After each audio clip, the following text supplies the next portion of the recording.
Corona ആയ മൗലാന ലായ.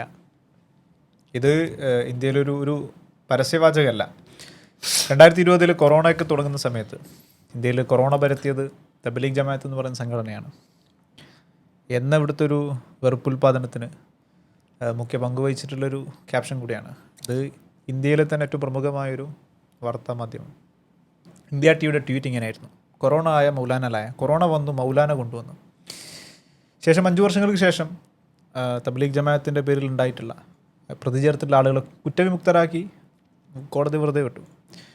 പക്ഷേ 5 വർഷത്തിനിടയിൽ ഈ പേരുമായി ചേർത്തുകൊണ്ട് കൊറോണ ജിഹാദ് എന്നും തബ്ലീഗ് ജമാഅത്ത് എന്ന് പറയുന്ന സംഘടനയാണ് ഇവിടെ കോവിഡ് പരത്തിയതും എന്നുള്ള വെറുപ്പുൽപാദനം വ്യാപകമായി ഇന്ത്യയിൽ ഒട്ടാകെ പ്രചരിപ്പിക്കേണ്ടായി. നമ്മളിന്ന് ചർച്ച ചെയ്യുന്നതും ഇസ്ലാമോഫോബിയയുടെ നിർമ്മിതിയിൽ മാധ്യമങ്ങളുടെ ഒരു പങ്കിനെ കുറിച്ചാണ്. നമ്മളുടെ കൂടെ യുക്തിവാദിയും ആൻറ്റി ഇസ്ലാമോഫോബിയ ആക്ടിവിസ്റ്റുമായ പ്രതീഷ് ബി ഉണ്ട്. പ്രതീഷ് ചേട്ടൻ ഇതിനെങ്ങനെയാണ് മനസ്സിലായത്?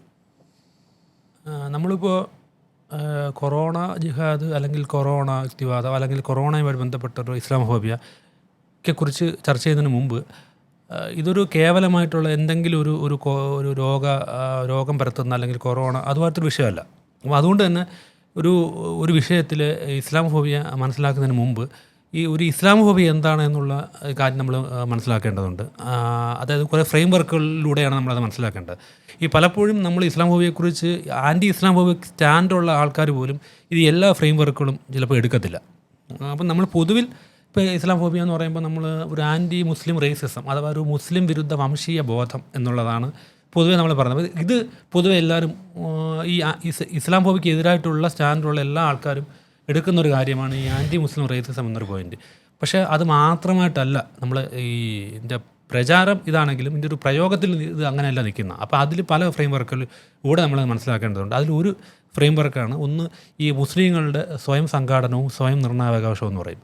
അതായത് മുസ്ലിങ്ങൾ അവരുടെ അവകാശങ്ങൾ ഇന്ത്യൻ ഭരണഘടന കൊടുത്ത അവരുടെ അവകാശങ്ങൾ പറയാനും അവരുടെ കാര്യങ്ങൾ നേടിയെടുക്കാനും അവർ സ്വയം സംഘടിച്ചൊരു സംഘടന ഉണ്ടാക്കി പ്രവർത്തിക്കുന്നതിനെ നമ്മൾ എങ്ങനെ കാണുന്നു എന്നൊരു പ്രശ്നമുണ്ട്. അപ്പോൾ പലപ്പോഴും നമ്മൾ അതിനെ കാണുന്നത് എന്തോ ഭീകര പ്രവർത്തനമായിട്ടാണ് കാണുന്നത്. അപ്പോൾ അതൊരു ഫ്രെയിം വർക്കിലൂടെ നമ്മൾ മനസ്സിലാക്കേണ്ടതുണ്ട്. പിന്നെ അതുപോലെ ഇപ്പം ഈ എസെൻഷ്യലൈസ് ചെയ്യാമെന്ന് പറയും. അതായത് മുസ്ലിങ്ങൾ എന്ത് ചെയ്താലും അത് ഇസ്ലാമികമായിട്ട് തന്നെ ചേർക്കുക. അതായത് പ്രത്യേകിച്ച് ഇന്ന തിന്മ എന്തെങ്കിലും തെറ്റ് സ്വാഭാവികമായി എല്ലാ മനുഷ്യരും നന്മയും തിന്മയൊക്കെ ചെയ്യുന്നവരാണ്. മുസ്ലിങ്ങളും അതുപോലെ ഉണ്ടാവും, അതിലൊരു വ്യത്യാസമൊന്നുമില്ല. അപ്പം മുസ്ലിങ്ങളെല്ലാം നന്മ മരങ്ങളാണെന്ന് പറയുന്നത് പോലും ഒരു വലിയ വംശീയ സ്റ്റേറ്റ്മെൻറ്റാണ്. നമ്മളങ്ങനെ ഉണ്ടല്ലോ. അപ്പോൾ അങ്ങനെയല്ല. പക്ഷേ നമ്മൾ ഈ മുസ്ലിങ്ങൾ തെറ്റ് ചെയ്യുമ്പോൾ അത് നേരെ ആ കമ്മ്യൂണിറ്റിയിലേക്കും അതിൻ്റെ മതത്തിലേക്കും അത് എസെൻഷ്യലൈസിങ് ഇസ്ലാം എന്ന് പറയുന്ന സാധനമാണ്. അതും ഇസ്ലാമോഫോബിയാണ്. ഇനി മറ്റൊരു കാര്യം, ഇനി മൂന്നാമത്തെ ഒരു ഫ്രെയിം വർക്ക്, അതാണ് എൻ്റെ മെയിൻ ഫ്രെയിം വർക്ക്. അത് ഈ മുസ്ലിങ്ങളുടെ എന്തെങ്കിലും പ്രവൃത്തി കൊണ്ടോ അല്ലെങ്കിൽ മുസ്ലിങ്ങൾ എന്തെങ്കിലും ചെയ്യാതിരിക്കുന്ന പ്രവൃത്തി ഇല്ലായ്മ കൊണ്ടോ ഉണ്ടാകുന്നതല്ല ഇസ്ലാമോഫോബിയ. അത് ഒരു മുസ്ലിം അല്ലാത്തൊരു വ്യക്തിക്ക് മുസ്ലിമിനോട് തോന്നുന്ന ഒരു ചിന്തയാണ് ഇസ്ലാമോഫോബിയ. ഒരു ഉദാഹരണം പറയുകയാണെങ്കിൽ, ഇപ്പോൾ ഞാനൊരു അമുസ്ലിം ഞാനിങ്ങനെ ഒരു യാത്ര പോകുമ്പോൾ, ഒരു ട്രെയിനിൽ യാത്ര ചെയ്യുമ്പോൾ എൻ്റെ അടുത്തിലിപ്പോൾ ഇരിക്കുന്ന ഒരു ഇസ്ലാമിക രീതിയിലുള്ള വസ്ത്രമൊക്കെ ധരിച്ച ഒരാൾ ഇരിക്കുന്നു. അപ്പോൾ ഞാൻ ആളെ കാണുമ്പോൾ എനിക്ക് പേടി വരെയാണ്, ഇയാൾ എന്നെ കൊല്ലുമോ, ഈ ട്രെയിനിൽ ബോംബിടുമോ എന്നൊരു പേടി. അല്ലെങ്കിൽ ഇപ്പോൾ നമ്മൾ മനുഷ്യരുടെ വ്യവഹാരങ്ങളിൽ ചതി, വഞ്ചന, കുതികാൽ വെട്ട് ഒക്കെ എല്ലാവരും പതിവ് ചെയ്യുന്നതാണ്. അതിൽ ചിലപ്പോൾ മുസ്ലിങ്ങളും ചെയ്യുന്നവരാണല്ലോ, അങ്ങനെ ചെയ്യാത്തവരൊന്നുമില്ലല്ലോ. അപ്പോൾ സ്വാഭാവികമായും നമ്മളിപ്പം പറയുന്ന ഒരു സാധനമുണ്ട്. ഇപ്പം ഒരു മുസ്ലിം ഒരു തെറ്റ് ചെയ്യുമ്പോൾ അല്ലെങ്കിൽ മുസ്ലിം നമ്മളെ പറ്റിക്കുമ്പോൾ വഞ്ചിക്കുമ്പോൾ നമ്മൾ പറയുന്നവർ അല്ലെങ്കിൽ ഈ മേത്തന്മാരൊക്കെ ഇങ്ങനെ തന്നെയാണെന്ന് പറയും. അപ്പം ചിലർ പറയും മേത്തൻ എന്ന് പറഞ്ഞാൽ ഈ മേൽത്തരം എന്ന വാക്ക് ലോപിച്ചതാണ് എന്നും അല്ലെങ്കിൽ മ്ലേച്ഛൻ എന്ന വാക്ക് ചുരുക്കിയതാണെന്നൊക്കെ പറയുമെങ്കിലും ഇവിടെ അമുസ്ലിങ്ങൾ മേത്തൻ എന്ന വാക്ക് ഉപയോഗിക്കുന്നത് ആക്ഷേപിക്കാൻ വേണ്ടി തന്നെയാണ്. അത് എന്തുകൊണ്ടാണെന്ന് വെച്ച് കഴിഞ്ഞാൽ അപ്പോൾ അവിടെ നമ്മൾ അതായത് എനിക്ക് ആ മുസ്ലിമിനെ കണ്ടപ്പോൾ തോന്നിയ പേടിയോ അല്ലെങ്കിൽ എൻ്റെ ഈ പരാമർശമോ അല്ല ഇസ്ലാമോഫോബിയ. ആ പരാമർശത്തിലേക്കും ഈ പേടിയിലേക്ക് എന്നെ നയിച്ച ആ ചിന്തയാണ് ഇസ്ലാമോഫോബിയ. അതായത് ഞാൻ ഇസ്ലാമോഫോബിയ ആയതുകൊണ്ടാണ് ഞാൻ ഇങ്ങനെ ചിന്തിച്ചതും ഞാൻ ഇങ്ങനെ പറഞ്ഞതും. നമ്മൾ പലപ്പോഴും പറയാൻ വിചാരിക്കുന്നത് ഈ ചിന്തയും ഈ പറച്ചിലുമാണ് ഇസ്ലാമോഫോബിയ. അങ്ങനെയല്ല, അതായതുകൊണ്ടാണ് അങ്ങനെ ഇരിക്കുന്നത്. അപ്പോൾ നമ്മൾ ഇസ്ലാമോഫോബിക് ആയതുകൊണ്ടാണ് നമ്മൾ മുസ്ലിം എന്ത് ചെയ്താലും അതിന് പിന്നിൽ ഇൻവിസിബിൾ ഹാൻഡ് ഉണ്ടെന്നും മുസ്ലിം എന്ത് ചെയ്യുന്നതും അവൻ അടുത്ത ജന്മത്തിൽ കിട്ടാൻ പോകുന്ന സ്വർഗത്തിന് വേണ്ടിയിട്ടാണ് എന്നും അപ്പോൾ അത് മതം പറഞ്ഞതുകൊണ്ട് മാത്രമാണ് എന്നുള്ള എസെൻഷ്യലൈസിങ് എന്നുള്ളൊരു സാധനമുണ്ട്. പക്ഷേ അതേ സമയത്ത് എന്നാൽ ഇതേ സാധനങ്ങൾ നന്മ ചെയ്യുമ്പോൾ നിങ്ങളത് മതത്തെ പ്രചോദനമൊന്നും പറയത്തില്ല, കാരണം അത് പൊതുവായിരിക്കും. അതായത് ഇപ്പം മുസ്ലിം സാഹോദര്യം എന്നുള്ള സാധനം. അപ്പോൾ മുസ്ലിങ്ങൾ ഇപ്പം ഒരു മുസ്ലിമിൻ്റെ വീട്ടിൽ ചെല്ലുമ്പോൾ അവർ തരുന്ന ഹോസ്പിറ്റാലിറ്റി, ഇതെല്ലാം ഒരു മുസ്ലിമിനെ സംബന്ധിച്ചിടത്തോളം അതൊരു മതത്താൽ കൂടി പ്രചോദിതമാണെന്ന് അവർ പറയുന്നതാണ്. പക്ഷെ അത് നമ്മളൊരിക്കലും അവരുടെ മതമായിട്ട് നമ്മൾ ലിങ്ക് ചെയ്യത്തില്ല. അത് അപ്പോഴും പറയാം, അത് മനുഷ്യർ പൊതുവെ എല്ലാം അങ്ങനെയാണല്ലോ. നമ്മളിപ്പോൾ ഒരു 100 മനുഷ്യരെ കണ്ടാൽ 97 പേരും പരസ്പരം സഹായിക്കുന്നവരും സാഹോദര്യമുള്ളവരുമാണ്. പക്ഷേ അത് അത് പിന്നെ പൊതുവായിട്ടിരിക്കും. എന്നാൽ ഈ തിന്മയോ തെറ്റോ ചെയ്യുമ്പോൾ അത് നേരെ എസൻഷ്യലൈസ് ചെയ്യും. ഇതെല്ലാം ഇത്തരം ഫ്രെയിം വർക്കുകളുണ്ട്. ഈ ഫ്രെയിം വർക്കുകളിലൂടെ നമുക്ക് മനസ്സിലാക്കാൻ ശ്രമിച്ചാൽ മാത്രമേ നമുക്ക് ഈ ആൻറ്റി ഇസ്ലാം ഫോബിയ അല്ലെങ്കിൽ നമ്മളിലുള്ള ഇസ്ലാം ഫോബിയ വിരുദ്ധത എങ്ങനെ ചെയ്യണമെന്നുള്ളതാണ്. അതായത് ഇപ്പം നമ്മളിപ്പം വേറൊരു രസകരമായ സംഗതിയുണ്ട്. ഇപ്പം സ്ത്രീ വിരുദ്ധത എന്നൊരു സാധനമുണ്ട്, അല്ലെങ്കിൽ ദളിത് വിരുദ്ധത. അതിൽ തന്നെയും ഇപ്പം മതം ഇപ്പോൾ തിന്മ ചെയ്യുമ്പോൾ, അതിനെ ഒരു തെറ്റ് ചെയ്യുമ്പോൾ, ഒരു ക്രൈം ചെയ്യുമ്പോൾ അത് മതത്താൽ പ്രേരിതമാകുന്നു, മറ്റേത് മതത്താൽ പ്രേരിതമല്ല എന്നൊരു ഉദാഹരണം. ഇപ്പോൾ ഒരു പട്ടിയെ വലിച്ചേക്കുമായി ബന്ധപ്പെട്ട് ഒരു യുക്തിവാദി ആക്ടിവിസ്റ്റ് കൂടെയാണല്ലോ. പട്ടിയെ വലിച്ചേക്കുമായി ബന്ധപ്പെട്ട് അന്ന് അത് തെരഞ്ഞത് അദ്ദേഹത്തിൻ്റെ മതമാണ്, ആ ആക്ടിന് മതപരമായ അങ്ങനെയാണ് അത് വ്യാഖ്യാനിക്കപ്പെടുന്നത്. ഇത് ഇവിടുത്തെ മാധ്യമങ്ങൾ റിപ്പോർട്ട് ചെയ്ത രീതിയും, ഇപ്പോൾ എനിക്ക് തോന്നുന്നു സി രവീന്ദ്രൻ ഉൾപ്പെടെയുള്ള ആളുകൾ കോട്ട് ചെയ്തൊരു രീതിയും ഇങ്ങനെയാണ്.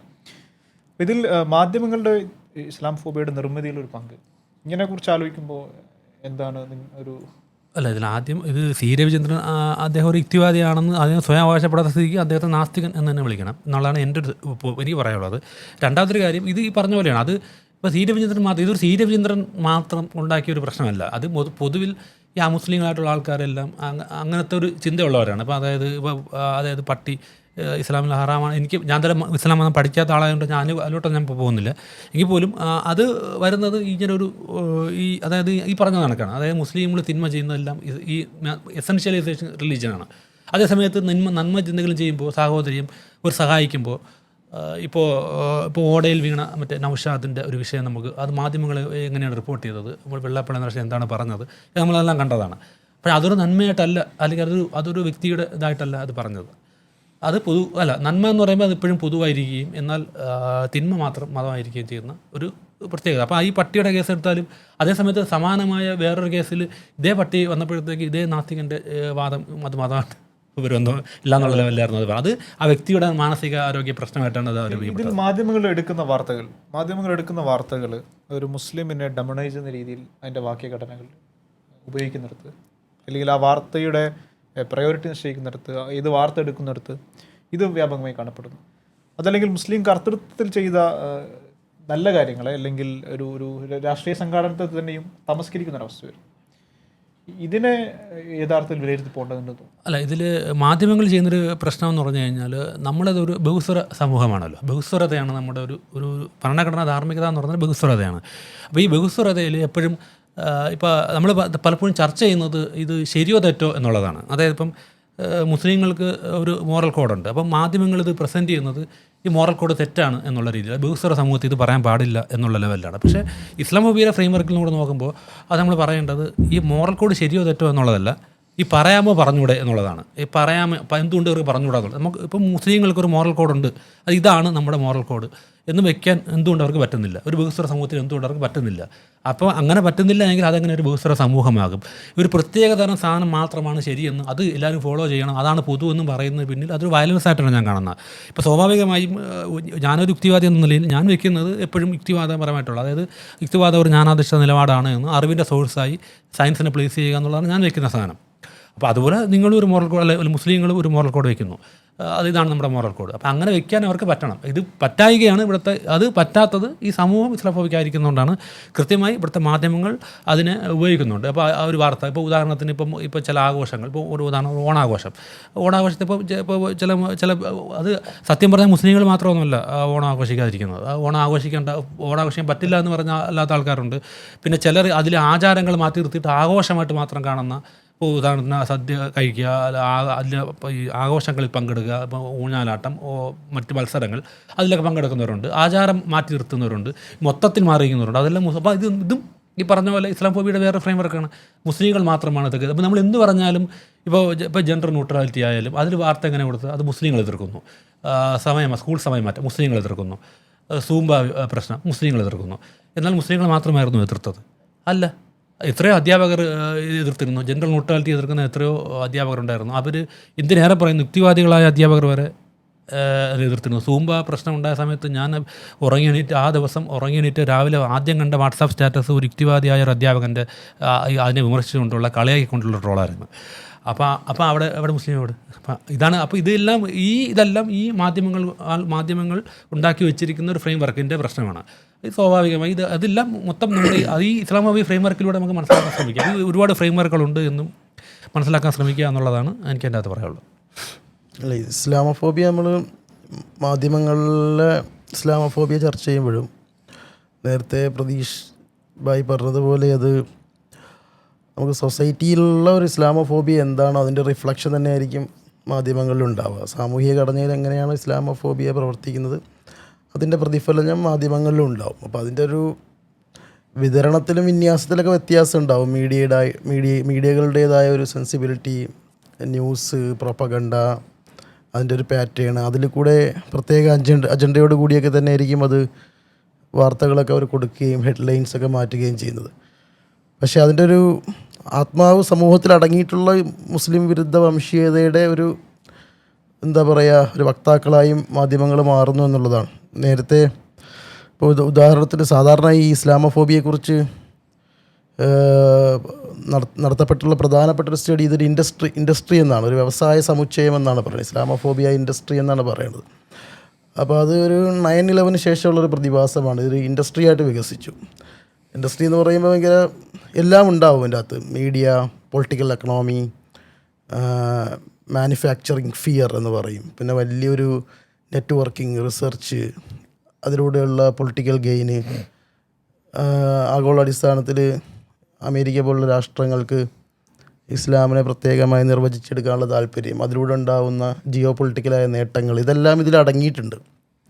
അപ്പോൾ ഇതൊരു വലിയൊരു ഇൻഡസ്ട്രിയാണ്. ആ ഇൻഡസ്ട്രി എന്ന രീതിയിലാണ് ഇപ്പോൾ നമ്മുടെ നാട്ടിലും ഇസ്ലാമോഫോബിയ പ്രവർത്തിക്കുന്നത്. അപ്പോൾ നമ്മുടെ നാട്ടിലെ ഈ മാധ്യമങ്ങളും ഇപ്പോൾ സോഷ്യൽ മീഡിയകളും ഒരു മുസ്ലിമിനെ കുറിച്ചുള്ള ഒരു തെറ്റിദ്ധാരണ അല്ലെങ്കിൽ ഒരു അറിവില്ലായ്മ ഇസ്ലാമിനെ കുറിച്ചുള്ള അല്ലെങ്കിൽ ഒരു മുൻവിധി, ഈ 3 കാരണങ്ങളാൽ നമുക്കൊരു ഒരു ഇറാഷണൽ ഫിയർ ഉണ്ടാവാം. അതാണ് ഇസ്ലാമോഫോബിയ. ഒരു അറിവില്ലായ്മ, ഒരു തെറ്റിദ്ധാരണ ഉണ്ടാക്കുക, അല്ലെങ്കിൽ ഒരു മുൻവിധി എങ്ങനെയോ കടന്നുകൂടിയിട്ടുണ്ടാവും.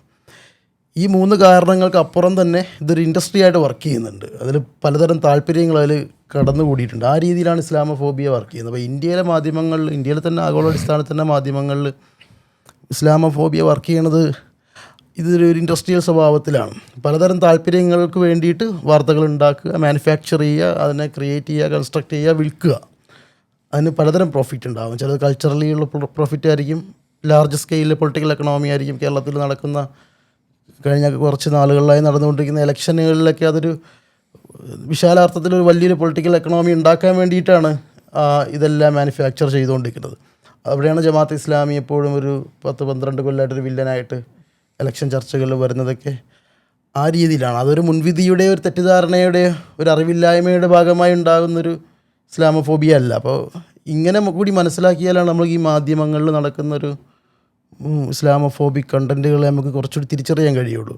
സാധാരണഗതിയിൽ നമുക്കൊരു അവതാരകൻ്റെ തെറ്റിദ്ധാരണ, അല്ലെങ്കിൽ ആ ഡെസ്കിലിരുന്ന ആൾക്ക് പറ്റിയൊരു കയ്യബദ്ധം, പണ്ടൊക്കെ അങ്ങനെ പത്രങ്ങളിലൊക്കെ എന്തെങ്കിലുമൊക്കെ എഴുതുമ്പോൾ അദ്ദേഹത്തിൻ്റെ അപരിചിതത്വം, ഇപ്പോൾ റംസാൻ ആശംസകൾ എന്നൊക്കെ പറഞ്ഞ് പെരുന്നാളിന് എഴുതുമ്പോൾ അത് അപരിചിതത്വം എന്നാണ് പറയുക. അദ്ദേഹത്തിന് അറിയില്ല, പാവമായിരുന്നു, അദ്ദേഹത്തിന് ഒരു മുസ്ലിം ആഘോഷങ്ങളിലും പങ്കെടുത്തില്ല എന്നതൊരു റിയാലിറ്റി ഉണ്ട്. ആ അപരിചിതത്വം നിൽക്കുന്നുണ്ട്. പക്ഷേ മാധ്യമങ്ങളിലതൊരു ഇൻഡസ്ട്രി എന്ന രീതിയിലാണ് അത് വർക്ക് ചെയ്യണത്. അതിന് ഒരുപാട് പഠനങ്ങളും മേലെ വരുന്ന കമ്മ്യൂണിറ്റിയോടുള്ള അപരിചിതത്വം അങ്ങനെ പല രീതിയിൽ അത് വ്യാഖ്യാനിക്കാറുണ്ട്. അത് എങ്ങനെ നിന്നാൽ ആ പരിചിതത്വം തന്നെ നമ്മളൊരു സാമാന്യ ബോധത്തെ വെല്ലുവിളിക്കുന്ന ഒന്നാണ്. ഇത്രയും ബഹുസ്വരമായ ഒരു സമൂഹത്തിൽ ഒരു ശരാശരി പൗരന് ഒരു സമുദായത്തിൻ്റെ ഒരു വിഭാഗത്തിൻ്റെ പ്രധാനപ്പെട്ട ആഘോഷത്തിന് ഏത് ഭാഷയിൽ അഡ്രസ്സ് ചെയ്യണമെന്നുള്ള അറിവില്ലായ്മ, അല്ലെങ്കിൽ അങ്ങനെ അപരിചിതത്വം ഉണ്ടെങ്കിൽ നമ്മൾ ഈ കൊട്ടുഘോഷിക്കുന്ന ബഹുസ്വരതയിൽ വലിയ അർത്ഥമൊന്നുമില്ല എന്നാണ് തോന്നുന്നത്. ഒരു സാമാന്യ യുക്തിക്ക് നിരക്കാത്തൊരു വാദമാണ്. അപ്പോൾ പക്ഷെ ഞാൻ പറയാൻ ശ്രമിക്കുന്ന ഇതാണ്, ഇതൊരു ഇൻഡസ്ട്രി ആയിട്ട് വർക്ക് ചെയ്യുന്നതിൻ്റെ എല്ലാ പ്രത്യേകതകളും ഉണ്ട്. അത്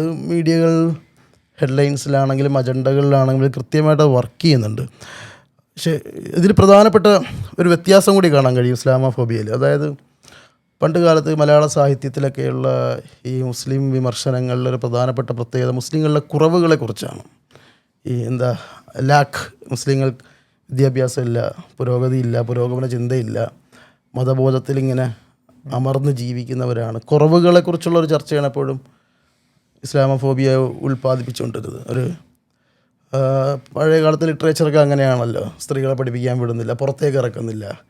പക്ഷേ അത് ഈ ഒരു ഇസ്ലാമോഫോബിയ ഒരു ഇൻഡസ്ട്രി എന്ന രീതിയിൽ ഒരു 9/11 ശേഷമൊക്കെ വികസിച്ചപ്പോൾ ഇത് മുസ്ലിങ്ങളുടെ ഒരു അധികത്തെക്കുറിച്ചാണ് സംസാരിക്കുന്നത്. എപ്പോഴും കൂടുതൽ ഉണ്ടാക്കുന്നതിനെ കുറിച്ചാണ്. ഈ ലാംഗ്വേജിലേക്ക് മാറി. ഇപ്പോൾ നിങ്ങൾ കൂടുതൽ പേര് പഠിക്കാൻ പോകുന്നു യൂണിവേഴ്സിറ്റികളിൽ, അപ്പോൾ അത് റിക്രൂട്ട്മെൻറ്റ് ജിഹാദായി. കൂടുതൽ പേര് കച്ചവടം നടത്തുന്നു, ഷോപ്പ് തുറക്കുന്നു, സ്ഥലം വാങ്ങുന്നു, ലാൻഡ്, എല്ലാ മേഖലയിലും എക്സസൈസ് ചെയ്യുന്നു, പുറത്തേക്ക് ഇറങ്ങി കൂട്ടായ്മ രൂപീകരിക്കുന്നു. അപ്പോൾ മുസ്ലിങ്ങളുടെ ഒരു എന്താ പറയുക വർദ്ധിച്ച സാന്നിധ്യം, പ്രസൻസ്, മുമ്പ് അസാന്നിധ്യത്തെക്കുറിച്ചുള്ള ഒരു വിമർശനമായിരുന്നു ഇസ്ലാമോഫോബിയ. അതെ അതെ, അല്ലെങ്കിൽ ഇത്തരം സിനിമകളിലൊക്കെ വളരെ എഡ്യൂക്കേറ്റഡ് ആയിട്ടുള്ള ടെക്നോക്രാറ്റ് ആയിട്ടുള്ളൊരു മുസ്ലിം ടെറർ. അതെ അതെ, ആ രീതിയിലൊക്കെ മാറി. നിരക്ഷരനായ ഒരാളല്ല, അതെ അതെ, എഡ്യൂക്കേറ്റഡ് ആയിട്ടുള്ള ഒരു പൊട്ടൻഷ്യൽ ഹൈദർബർക്കാരല്ല, അതെ അതെ, ടെക്നോക്രാറ്റ് ആയിട്ടുള്ള. അതെ അതെ, മുസ്ലിങ്ങളുടെ ഈ ഒരു വർദ്ധിച്ച സാന്നിധ്യം, അധികത്തെ ചൊല്ലിയുള്ള ഒരു മുൻവിധി, ഒരു ഫിയർ, നമ്മൾ മുസ്ലിങ്ങളുടെ പ്രസൻസ് ഒരു എവിടെയൊക്കെ ഉണ്ടോ അത് തന്നെ ഒരു വലിയ പ്രശ്നമായി കാണണം. പണ്ട് ഈ സോളിഡാരിറ്റി കേരളത്തിലെ ഈ എന്താ പറയുക സാമൂഹിക പ്രശ്നങ്ങളിലും സിവിൽ പൊളിറ്റിക്സിലൊക്കെ ഭയങ്കര സജീവമായി കൊണ്ടിരുന്ന ഒരു കാലഘട്ടത്തിൽ സാധാരണ കേരളത്തിലെ പൊതുമണ്ഡലത്തിൻ്റെ അധികാരം എന്ന് പറയുന്നത് ഇവിടുത്തെ മതനിരപേക്ഷ യുവജന പ്രസ്ഥാനങ്ങൾക്കൊക്കെ ആയിരുന്നല്ലോ. ആ ഇടത്തേക്കാണ് സോളിഡാരിറ്റി ഭയങ്കരമായിട്ട് കുതിച്ച് ചാടി പ്രക്ഷോഭങ്ങളൊക്കെ നടത്തി കേരളത്തിലെ ശ്രദ്ധയെ ആകർഷിച്ചത്. ആ സമയത്തുണ്ടായ ഏറ്റവും പ്രധാനപ്പെട്ട വിമർശനം എന്ന് പറഞ്ഞു കഴിഞ്ഞാൽ പൊതുമണ്ഡലം അശ്ലീലമാകുകയാണ് എന്നാ പറഞ്ഞു. പൊതുമണ്ഡലം അശ്ലീലമാകുകയാണ്. അത് പൊതുമണ്ഡലം എന്ന് പറഞ്ഞു കഴിഞ്ഞാൽ ആരുടെയോ ഒരു കുത്തകയാണ്. അവിടെ വരാൻ പാടില്ലാത്ത ആളുകളാണ് വരുന്നത്, പ്രവേശിക്കുന്നത് എന്ന് പറയുന്നത്. അപ്പോൾ അത് അശ്ലീലമാകുക എന്നാണ് അന്ന് മാതൃഭൂമി വീക്കിലിയാണ് തോന്നുന്നത് അതിനെക്കുറിച്ചൊരു ലേഖനം വന്നത്. എൻ്റെ ഓതറിൻ്റെ പേര് ഞാൻ ഓർക്കുന്നില്ല. അപ്പോൾ ഈ രീതിയിൽ മുസ്ലിങ്ങളുടെ ഒരു അധികത്തെ ചൊല്ലിയുള്ള അസ്വസ്ഥത അല്ലെങ്കിൽ ഒരു മുൻവിധി, ഒരു ഭയം, അതാണ് ഇസ്ലാമോഫോബിയ ഒരു ഇൻഡസ്ട്രി എന്നിൽ വർക്ക് ചെയ്യുമ്പോൾ ഇതിൻ്റെ ഔട്ട്പുട്ട് അതാണ്. അതിൽ പൊതുമണ്ഡലത്തെ കുറിച്ച് സംസാരിച്ചപ്പോൾ നമ്മൾ ഇവിടുത്തെ ഉണ്ടാക്കി വെക്കുന്നൊരു പൊതുമണ്ഡലം, മാധ്യമങ്ങൾ ഉൾപ്പെടെ സൃഷ്ടിക്കുന്ന ഒരു പൊതുമണ്ഡലത്തിൻ്റെ അതിൻ്റെ ഒരു സവിശേഷത എന്താണെന്ന് വെച്ചാൽ മുസ്ലിം കമ്മ്യൂണിറ്റിയുമായി ബന്ധപ്പെട്ട ആരോഗ്യപരമായ സംവാദങ്ങൾക്ക് ഒന്നും സാധ്യതയില്ല. ഇതൊക്കെ ക്ലോസ്ഡ് ആണ്. ഇപ്പോൾ മുസ്ലിം കർത്തൃത്വത്തിലുള്ള എന്ത് സമരങ്ങളെയും പൊളിറ്റിക്സിനൊക്കെയും മതരാഷ്ട്രം എന്ന ലാബിലാണ്. ഈ മതരാഷ്ട്രം എന്ന ലാബിൽ അല്ലെങ്കിൽ ഒരു ഇസ്ലാം ഒരു മുസ്ലിം എന്ന് പറയുന്ന ഒരു ഐഡിയയിൽ വെച്ച് സംസാരിക്കുന്നതോടുകൂടി അതിൽ ഡിബേറ്റ് ക്ലോസ്ഡ് ആണ്. ഒരു ഉദാഹരണത്തിന് ഇപ്പോൾ അരുൺകുമാർ ഒരു പ്രസ് മീറ്റിൽ ഒരു ചർച്ചയ്ക്കിടെ CNRC ബന്ധപ്പെട്ട് ചർച്ചയ്ക്കിടെ പ്രതീക്ഷിച്ചിട്ട് തന്നെ പങ്കുവച്ചൊരു കാര്യം, ഇത് ആ വസ്ത്രം ധരിച്ച ഒരു പർദ്ദധാരണിയോട് സംസാരിക്കുന്നത് മറുപടി പറയാൻ താല്പര്യമില്ല. അപ്പോൾ ഒരു വശത്ത് ഡെമണൈസ് ചെയ്യുന്നു, മറ്റൊരു വശത്ത് ഒരു മുസ്ലിം എന്ന് പറയുന്ന കമ്മ്യൂണിറ്റിയോട് അതൊരു ആരോഗ്യപരമായ ചർച്ച സംവാദക്ഷമത ഇല്ലാത്തൊരു കമ്മ്യൂണിറ്റിയാണ്. ഈ റംസാൻ ആശംസകൾ എന്നൊക്കെ പറയുന്ന അപരിചിത്വത്തിന് വരുന്നൊരു ഫ്രെയിംവർക്ക് കൂടി ഇതായിട്ടാണ് നമുക്ക് മനസ്സിലാക്കേണ്ടത്. അല്ല, ഇതിൽ അദ്ദേഹം പറഞ്ഞതിൻ്റെ കാര്യത്തിൽ ഒന്ന് ഈ 9/11 ശേഷം വന്ന ഒരു ഇൻഡസ്ട്രി ആയിട്ട് ഇത് വികസിച്ചെങ്കിലും അതിനു മുമ്പ് വളരെ മുന്നേ തന്നെ ഇന്ത്യയെ സംബന്ധിച്ചിടത്തോളം ഇസ്ലാം ഫോബിയയുടെ ഒരു പ്രചാരണം എന്ന് പറയുന്നത് അതിന് വളരെ മുന്നേ, അത് ഈവൻ സ്വാതന്ത്ര്യത്തിന് മുമ്പേയൊക്കെ തന്നെ ഉള്ളതാണ്. നമുക്ക് ചരിത്രം പരിശോധിച്ചാൽ മനസ്സിലാക്കാൻ പറ്റും. എന്ന് മാത്രമല്ല, ഇപ്പോൾ ഇന്ത്യൻ ഭൂപ്രദേശത്തിൽ പ്രചരിച്ചിരുന്നൊരു ഇസ്ലാമോഫോബിയയും ആഗോളതലത്തിലുള്ളൊരു ഇസ്ലാമോഫോബിയും തമ്മിലൊക്കെ അനുകൂലങ്ങളുണ്ടെങ്കിൽ അതിൻ്റെ ഇഫക്റ്റിൽ അനുകൂലങ്ങളുണ്ടെങ്കിലും അതിൻ്റെ പ്രയോഗിക്കപ്പെട്ടതിൽ വ്യത്യാസങ്ങളും നമ്മൾ കാണേണ്ടതുണ്ട്. കാരണം ആഗോളതലത്തിൽ അങ്ങനെ ഇപ്പോൾ ഇന്ത്യയിലെ മുസ്ലിങ്ങൾ നേരിടുന്ന പോലുള്ള ഒരു അപരവൽക്കരണം ആഗോളതലത്തിൽ അങ്ങനെ മുസ്ലിങ്ങൾ നേരിട്ടിട്ടില്ല. പക്ഷേ ഇന്ത്യയിൽ കൃത്യമായ അപരവൽക്കരണം നേരിട്ടിട്ടുണ്ട്. എന്ന് മാത്രമല്ല, ഈ ഇന്ത്യയിലെ ഒരു ഇസ്ലാമോഫോബിയ എന്ന് പറയുന്ന ഇത് തുടങ്ങുന്നത് പോലും നമ്മൾ ഈ ബ്രിട്ടീഷ് കൊളോണിയൽ ഇന്ത്യ ആയിരുന്ന സമയത്ത് ഇവിടെ അവർണർക്കൊക്കെ അധികാരം കിട്ടുന്നു എന്ന് വരുമ്പോൾ, അതായത് ഹിന്ദു എന്ന് പറയുന്ന ഒരു സാധനം വിഘടിച്ച് പോകുന്നു. ഹിന്ദു എന്നൊരു മതം തന്നെ ഇല്ല എന്നുള്ള കാര്യം നമുക്ക് അറിയാവുന്ന കാര്യമാണ്. എങ്കിൽ പോലും അപ്പോൾ അന്ന് അവർണർക്ക് അധികാരം വരുന്നു, അപ്പോൾ ജനാധിപത്യം വ്യവസ്ഥ വരാൻ പോകുന്നു, പുരോഗമിക്കുന്നു. അപ്പോൾ അങ്ങനെ വരുമ്പോൾ ഇവിടെ നമ്പേഴ്സ് എന്ന് പറയുന്നത് വളരെ പ്രാധാന്യമാണ് എന്ന് പറഞ്ഞ് വന്നൊരു സമയത്ത് ഹിന്ദു എന്ന് പറഞ്ഞൊരു ഐഡൻറ്റിറ്റി ഉണ്ടാക്കണമെങ്കിൽ നമുക്കൊരു ഓർഗാനിക്കായിട്ട് അങ്ങനെ ഒരു ഐഡൻറ്റിറ്റി ഉണ്ടാക്കാൻ പറ്റില്ല. അപ്പോൾ അത് ഒന്നിച്ച് നിൽക്കണമെങ്കിൽ, ഹിന്ദുവായിരിക്കണമെങ്കിൽ അവിടെ നമുക്ക് അപ്പുറത്തൊരു മുസ്ലിം അവിടെ അവരെ വെച്ച് പറ്റും. അവിടെ അന്ന് വെക്കാൻ പറ്റിയ സാധനം മുസ്ലിം ആയതുകൊണ്ടാണ് അത് മുസ്ലിമിന് വെച്ചത്. കാരണം മുസ്ലിമിൻ്റെ ഒരു പ്രത്യേകത എന്ന് പറഞ്ഞാൽ മുസ്ലിം എപ്പോഴും ഈ നമ്മുടെ ഒരു പുരോഗമന ആധുനിക ദേശീയ ബോധത്തിന് പുറത്ത് നിൽക്കുന്ന ഒരു കമ്മ്യൂണിറ്റി ആയിട്ടാണ് എപ്പോഴും പ്ലേസ് ചെയ്യാൻ വളരെ എളുപ്പത്തിൽ പ്ലേസ് ചെയ്യാൻ പറ്റുന്ന ഒരു കമ്മ്യൂണിറ്റിയാണ് മുസ്ലിം. അപ്പോൾ നമുക്ക് ഈവൻ ക്രിസ്ത്യാനികളെ പോലും നമ്മൾ പറയണ്ട, ക്രിസ്ത്യാനികൾ പണ്ടേ മാറി, മുസ്ലിങ്ങളൊട്ടും മാറുന്നില്ല. എന്ന് പറയുന്നതൊക്കെ നേരത്തെ പറഞ്ഞാൽ അപരിചിതത്വം അല്ലെങ്കിൽ ഈ പറയുന്ന കൂടുതൽ കുറവ് എന്നൊക്കെ പറയുന്നതല്ല. അവരൊരിക്കലും മാറുന്നില്ല. അവർ ആ നൂറ്റാണ്ടിൽ എന്ന് തുടങ്ങി അത് അതുപോലെ തന്നെ ഫോളോ ചെയ്യുന്നു. എത്രമാത്രം പുരോഗമനപരമായി നമ്മളിനി ചെയ്താലും പറഞ്ഞാലും അത് നമ്മുടെ പൊതുബോധം അതാണ്. അപ്പോൾ അങ്ങനെ വന്നപ്പോൾ അവരെ വെച്ചുകൊണ്ട് വേണം നമ്മൾ അന്ന് തുടങ്ങിയതാണ് ഇസ്ലാമോഫോബിയ. അവിടെ നമുക്ക് ഇന്ത്യൻ ഇസ്ലാമോഫോബിയുടെ വേരുകൾ നോക്കിക്കഴിഞ്ഞാൽ അതൊരു കൊളോണിയൽ ഇന്ത്യയിൽ നിന്ന് വന്നതാണ്. പിന്നീട് അതിനിപ്പോൾ ഇന്ന് തന്നെ പല രൂപാന്തരങ്ങളിലൂടെ വ്യവസായവൽക്കരിച്ചു, അങ്ങനെ പല ഇതും വന്നെങ്കിലും അതിൻ്റെ ഹിസ്റ്ററി കിടക്കുന്നത്, വേരുകൾ കിടക്കുന്നത് ഈ പറയുന്ന സ്വാതന്ത്ര്യ സമരവുമായി ബന്ധപ്പെട്ട് നമുക്ക് അധികാരത്തിലേക്ക് ജനാധിപത്യത്തിൽ വന്നപ്പോൾ നമുക്കൊരു ഇര വേണം. അപ്പോൾ ഇപ്പം നമുക്ക് നോക്കിയാൽ മനസ്സിലാവും. കാരണം നമ്മളിപ്പോൾ എന്തൊക്കെ ക്ലാസ് എടുത്തു കൊടുത്താലും ഇത് മാറാത്തതിൻ്റെ കാരണം നമ്മളെ തകർക്കാൻ അപ്പുറത്തവർ നിൽക്കുന്നു എന്ന ചിന്തയാണ്. അതായത് ഒരു എക്സ്റ്റേണൽ അതറായിട്ടാണ് നമ്മൾ മുസ്ലിങ്ങളെ കാണുന്നത്. അപ്പോൾ നമ്മൾ എത്രയും ആൾക്കാർ ഇത് പറഞ്ഞു കൊടുക്കുക, അതായത് മറ്റുള്ളവർ മുസ്ലിങ്ങളെക്കുറിച്ച് ചിന്തയിൽ നിന്നാണ് ഈ സാധനം വരുന്നത് എന്നുള്ളത് അത് മാധ്യമങ്ങൾ കൃത്യമായ പങ്കുകൾ വഹിക്കുന്നുണ്ട്. അതായത് മുസ്ലിങ്ങൾ എന്ത് ചെയ്താലും ഇപ്പോൾ ഈ ഒരു പൊതുസമരത്തെ ഒരു സോളിഡാരിറ്റി കൊടുത്താൽ പോലും അത് അവരെ പിന്നിൽ അവരാണ്, അവർ ഒരു ബന്ധമില്ലാത്ത കാര്യത്തിൽ പോലും അവരാണ് അതിൻ്റെ പിന്നിൽ, പ്രത്യേകിച്ച് ജമാഅത്തെ ഇസ്ലാമിക്കാരാണ് പിന്നിൽ എന്ന് പറയുന്നത്. അത് ജമാഅത്തെ ഇസ്ലാമി എന്ന് പറയുന്ന ഒരു കേവലമായ സംഘടന എന്നുള്ള രീതിയിലല്ല, ഇത് മൊത്തം കമ്മ്യൂണിറ്റി ആയിട്ടാണ് പറയുന്നത്. അതാണ് ഒരു ഡിഫൻസ്. സാധാരണ ചാനൽ ചർച്ചകളിൽ കാണാവുന്ന ഡിഫൻസ് ഈ നമ്മൾ ഈ ഒരു സംഘടനയാണല്ലോ പ്രശ്നവൽക്കരിക്കുന്നത്, അതെന്തിനാണ് മുസ്ലിം കമ്മ്യൂണിറ്റിയിലേക്ക് പോകുന്നത്? നമ്മൾ ഇന്ന സംഘടനയെക്കുറിച്ചാണല്ലോ പറയുന്നത്, ഇന്ന കമ്മ്യൂണിറ്റിയെക്കുറിച്ചാണല്ലോ സംസാരിക്കുന്നത്. അതെങ്ങനെയാണ് ഇപ്പോൾ അവസാനം ഈ SFI MSFനെ കുറിച്ച് മൗദൂദി സ്റ്റുഡൻസ് ഫെഡറേഷൻ എന്ന് വർഗീയമായി ചിന്തിക്കുന്ന ആൾ, അപ്പോൾ SFIയുടെ നേതാക്കൾ സഞ്ജീവും ശിവപ്രസാദൊക്കെ പറയുന്നത് നമ്മളൊരു സംഘടനയാണല്ലോ പ്രശ്നവൽക്കരിക്കുന്നത്, നിങ്ങളെന്തിനാണ് മുസ്ലിങ്ങളെ, മുസ്ലിം കമ്മ്യൂണിറ്റി മുഴുവൻ നമ്മളതിനെ പ്രശ്നവൽക്കരിക്കുന്നത്? ഒരു തരത്തിൽ ഗുഡ് മുസ്ലിം ബാഡ് മുസ്ലിം എനറി ഇതുകൂടി ഇപ്പോൾ ചാനൽ ചർച്ചകളിലൊക്കെ നമ്മൾ സ്ഥിരമായി കാണാറുള്ളൊരു വിശകലന രീതിയാണ്. അല്ല, ഇതിൽ മനസ്സിലായി ഒരു പോയിന്റ് എന്ന് പറയുന്നത്, ഒന്ന് ഈ ഞാൻ നേരത്തെ പറഞ്ഞ പോലെ സ്വയം നിർണ്ണയാവകാശവും സ്വയം സംഘടനത്തെ നിങ്ങൾ മാനിക്കുന്നുണ്ടോ ഇല്ലയോ, അത് അംഗീകരിക്കുന്നോ ഇല്ലയോ, അത് തെറ്റാണോ ശരിയാണോ, അത് വേറൊരു ക്വസ്റ്റ്യനാണ്. പക്ഷേ ഈ സ്വയം സംഘടനത്തെയും സ്വയം നിർണ്ണയാവകാശത്തെ മാനിക്കുന്നുണ്ടോ ഇല്ലയോ എന്നുള്ളതാണ് ഒന്നാമത്തെ ചോദ്യം. പിന്നെ നമുക്ക് ഇതൊരു ഇന്ത്യൻ പ്രശ്നമായിട്ടാണ് ഞാൻ ഇതിൽ കാണുന്നത്, ഈ സംഘടനാ വിമർശനം ഇങ്ങനെ ഇസ്ലാമോഫോബിയ ആവും എന്നുള്ളത്. കാരണം നമ്മളിപ്പോൾ ലോകം മൊത്തം നോക്കിക്കഴിഞ്ഞാൽ ഈ മതത്തിൻ്റെ പേരിലുള്ള രാഷ്ട്രീയ സംഘടന ഇഷ്ടംപോലുണ്ട്. എന്ന് മാത്രമല്ല പല രാജ്യങ്ങളിലും ഭരിക്കുന്ന രാഷ്ട്രീയ പാർട്ടികളുടെ പേര് നോക്കിക്കഴിഞ്ഞാൽ അതൊക്കെ ഇപ്പോൾ ഇതുപോലെ ക്രിസ്ത്യൻ പേരുകളിലുള്ള രാഷ്ട്രീയ പാർട്ടികൾ ലോകം ഭരിക്കുന്നുണ്ട്. ആർക്കെങ്കിലും പ്രശ്നമുണ്ടോ? ആരെങ്കിലും എന്തെങ്കിലും പ്രശ്നം ഉണ്ടാക്കുന്നുണ്ടോ? ആർക്കും ഒരു പ്രശ്നമില്ല. ഇനി കേരളത്തിൽ SRP എന്ന് പറഞ്ഞൊരു രാഷ്ട്രീയ പാർട്ടി ഫോം ചെയ്തിരുന്നു, NDP എന്ന് പറഞ്ഞൊരു രാഷ്ട്രീയ പാർട്ടി ഫോം ചെയ്തിരുന്നു. അത് നേതൃത്വം വന്നത് കേരളത്തിലെ രണ്ട് പ്രബല സമുദായങ്ങളാണ്, ഈഴവ സമുദായം, നായർ സമുദായം. ആർക്കെങ്കിലും എന്തെങ്കിലും പ്രശ്നം ഉണ്ടായിരുന്നോ? ഇനി കേരള കോൺഗ്രസിൻ്റെ രാഷ്ട്രീയ കർത്തൃത്വം എന്ന് പറയുന്നത് ക്രൈസ്തവതയാണ്. ഇവിടെ ആർക്കെങ്കിലും വല്ല പ്രശ്നം തോന്നുന്നുണ്ടോ? അപ്പോൾ ഇതാണ് ഇവിടുത്തെ പ്രശ്നം. അപ്പോൾ ഇത് നിൽക്കുന്നത് ഇതും പറഞ്ഞ പോലെ അതിനൊരു ചരിത്രപരതയുണ്ട്. നമ്മൾ കേവലമായിട്ട് ഇപ്പോൾ അങ്ങോട്ട് വന്നതല്ല. അതായത് അത് ഈ പറഞ്ഞ പോലെ ഈ വിഭജനത്തിൻ്റെ സകല പാപഭാരവും എടുത്ത് മുസ്ലിമിൻ്റെ തലയിൽ വയ്ക്കുന്നതിൻ്റെ ഭാരം കൂടിയിട്ടാണ് ഈ സംഘടന എന്ന് പറഞ്ഞ സാധനം വരുന്നത്. മുസ്ലിം സംഘടന എന്ന് പറയുമ്പോൾ അവരെന്തോ ഇത് വിഭജിപ്പിക്കാൻ വന്ന ആൾക്കാരാണ്. അപ്പം അതൊരു അങ്ങനെ കാണുന്നത്. ഇപ്പോൾ ഉദാഹരണത്തിന് ഇപ്പോൾ നമ്മളിപ്പം നമ്മൾ ഏറ്റവും വലിയ തമാശ എന്ന് പറഞ്ഞു കഴിഞ്ഞാൽ ഈ ഓൺ ജൂയിഷ് ക്വസ്റ്റ്യൻ എന്ന് പറഞ്ഞൊരു വർക്ക് കാൾ മാർക്സ് ചെയ്തിട്ടുണ്ട്. അത് വായിച്ചു കഴിഞ്ഞാൽ അതിൽ മതരാഷ്ട്ര സങ്കല്പത്തെക്കുറിച്ച് പുള്ളി കുറേ പോയിന്റ്സ് പറയുന്നുണ്ട്. അത് വായിച്ചു കഴിഞ്ഞാൽ ഇവിടുത്തെ കമ്മ്യൂണിസ്റ്റുകളൊന്നും മാർക്സിസ്റ്റ് അല്ല എന്ന് നമുക്ക് വ്യക്തമായിട്ട് മനസ്സിലാവും. ഓൺ ജൂയിഷ് ക്വസ്റ്റ്യൻ ഒരു മതരാഷ്ട്രവാദത്തെക്കുറിച്ച് മനസ്സിലാക്കാൻ പറ്റിയ നല്ലൊരു ക്ലാസിക് വർക്കായിട്ടാണ് ഞാൻ അതിനെ കാണുന്നത്. അപ്പോൾ അവിടെ നമുക്കത് മനസ്സിലാവും. അപ്പോൾ അതുപോലെ അപ്പോൾ അന്ന് വരുമ്പോൾ ഈ വിഭജനവുമായി ബന്ധപ്പെട്ട് വരുന്നു. അപ്പോൾ ഈ ദേശീയത എന്ന് പറഞ്ഞാൽ എന്താണെന്നൊരു ചോദ്യം. അപ്പോൾ ഈ പൊതു ദേശീയത അല്ലെങ്കിൽ ഇതിനകത്തും പുറത്താണ് ഇപ്പോഴും മുസ്ലിം നിൽക്കുന്നത്. ആ മുസ്ലിം അപ്പോൾ അതുകൊണ്ടാണ് ആ ഒരു പ്രശ്നത്തിൽ കൂടെയാണ് നമ്മൾ ഈ ഫ്രെയിം വർക്കിൽ കൂടെയാണ് കാണേണ്ടത്. അപ്പോഴാണ് ഇതിൻ്റെ ഇസ്ലാം ഫോബിയ നമുക്ക് മനസ്സിലാവും. അല്ലാതെ ഇപ്പോൾ സംഘടനയെ വിമർശിക്കുന്നു, ഇതിൻ്റെ സംഘടനയെ വിമർശിക്കാൻ ചെയ്യാൻ പറ്റത്തില്ല. ഈ ലോകത്തുണ്ടായ എല്ലാ ഇസ്ലാം ഫോബിക്ക് നറേറ്റീവ്സ് നമ്മൾ പറഞ്ഞൊരു കാര്യം, അത് ഒരിടത്തും നമ്മൾ പറഞ്ഞിട്ടില്ല ഇസ്ലാം വിമർശിക്കാൻ പാടില്ലെന്നോ അല്ലെങ്കിൽ സംഘടന വിമർശിക്കാൻ പാടില്ലെന്നോ. ഇപ്പോൾ ഞാൻ തന്നെ ഈ പറയുന്ന സംഘടനകളെല്ലാം ഞാൻ വിമർശിക്കുന്ന ഒരാളാണ്. നമുക്ക് ആശയപരമായിട്ട് വിമർശിക്കാമല്ലോ എന്തെല്ലാം കാര്യങ്ങൾ. തീർച്ചയായിട്ടും നമ്മൾ രണ്ട് വ്യത്യസ്ത ധാരയിൽ നിൽക്കുന്നവർ ഉറപ്പായും വിമർശനങ്ങളുണ്ടാവും. അപ്പോൾ ഇത് നമ്മൾ ഈ ദേശീയ സങ്കല്പം ഈ വിഭജനം, അതായത് ഇവർ സംഘടന ഉണ്ടാക്കുന്ന വിഭജിക്കാനാണ് എന്നുള്ള ചിന്തയിൽ നിന്നാണ് ഇത് വരുന്നത്. അപ്പോൾ ഇതൊരു കേവലമായൊരു സംഘടന വിമർശനമല്ല എന്നുള്ളത് നമ്മൾ മനസ്സിലാക്കേണ്ടതുണ്ട്. പിന്നെ ഈ ഇസ്ലാമോഫോബിയ കുറിച്ച് പറയുമ്പോഴേ ഇപ്പോൾ ഏത് തരം വിമർശനവും ഇസ്ലാമോഫോബിക്കാണ് എന്നുള്ള ഒരു നിലപാടൊന്നും കേരളത്തിൽ ഇസ്ലാമോഫോബിയെക്കുറിച്ച് സംസാരിക്കുന്ന മുസ്ലിം സംഘടനകൾക്ക് പോലും ഉണ്ടാവില്ല. പക്ഷേ ഇത് അങ്ങനെ മുസ്ലിം സംഘടനകളോ അല്ലെങ്കിൽ വ്യക്തികളോ ആക്ടിവിസ്റ്റുകളോ ഒക്കെ ഇത് ഇസ്ലാമോഫോബിക് ആണെന്ന് പറഞ്ഞ് ഇങ്ങനെ ഓരോ വിമർശനത്തിന് ഇങ്ങനെ പട്ടം ചേർത്ത് കൊടുക്കുക നടക്കുന്നവരുമല്ല.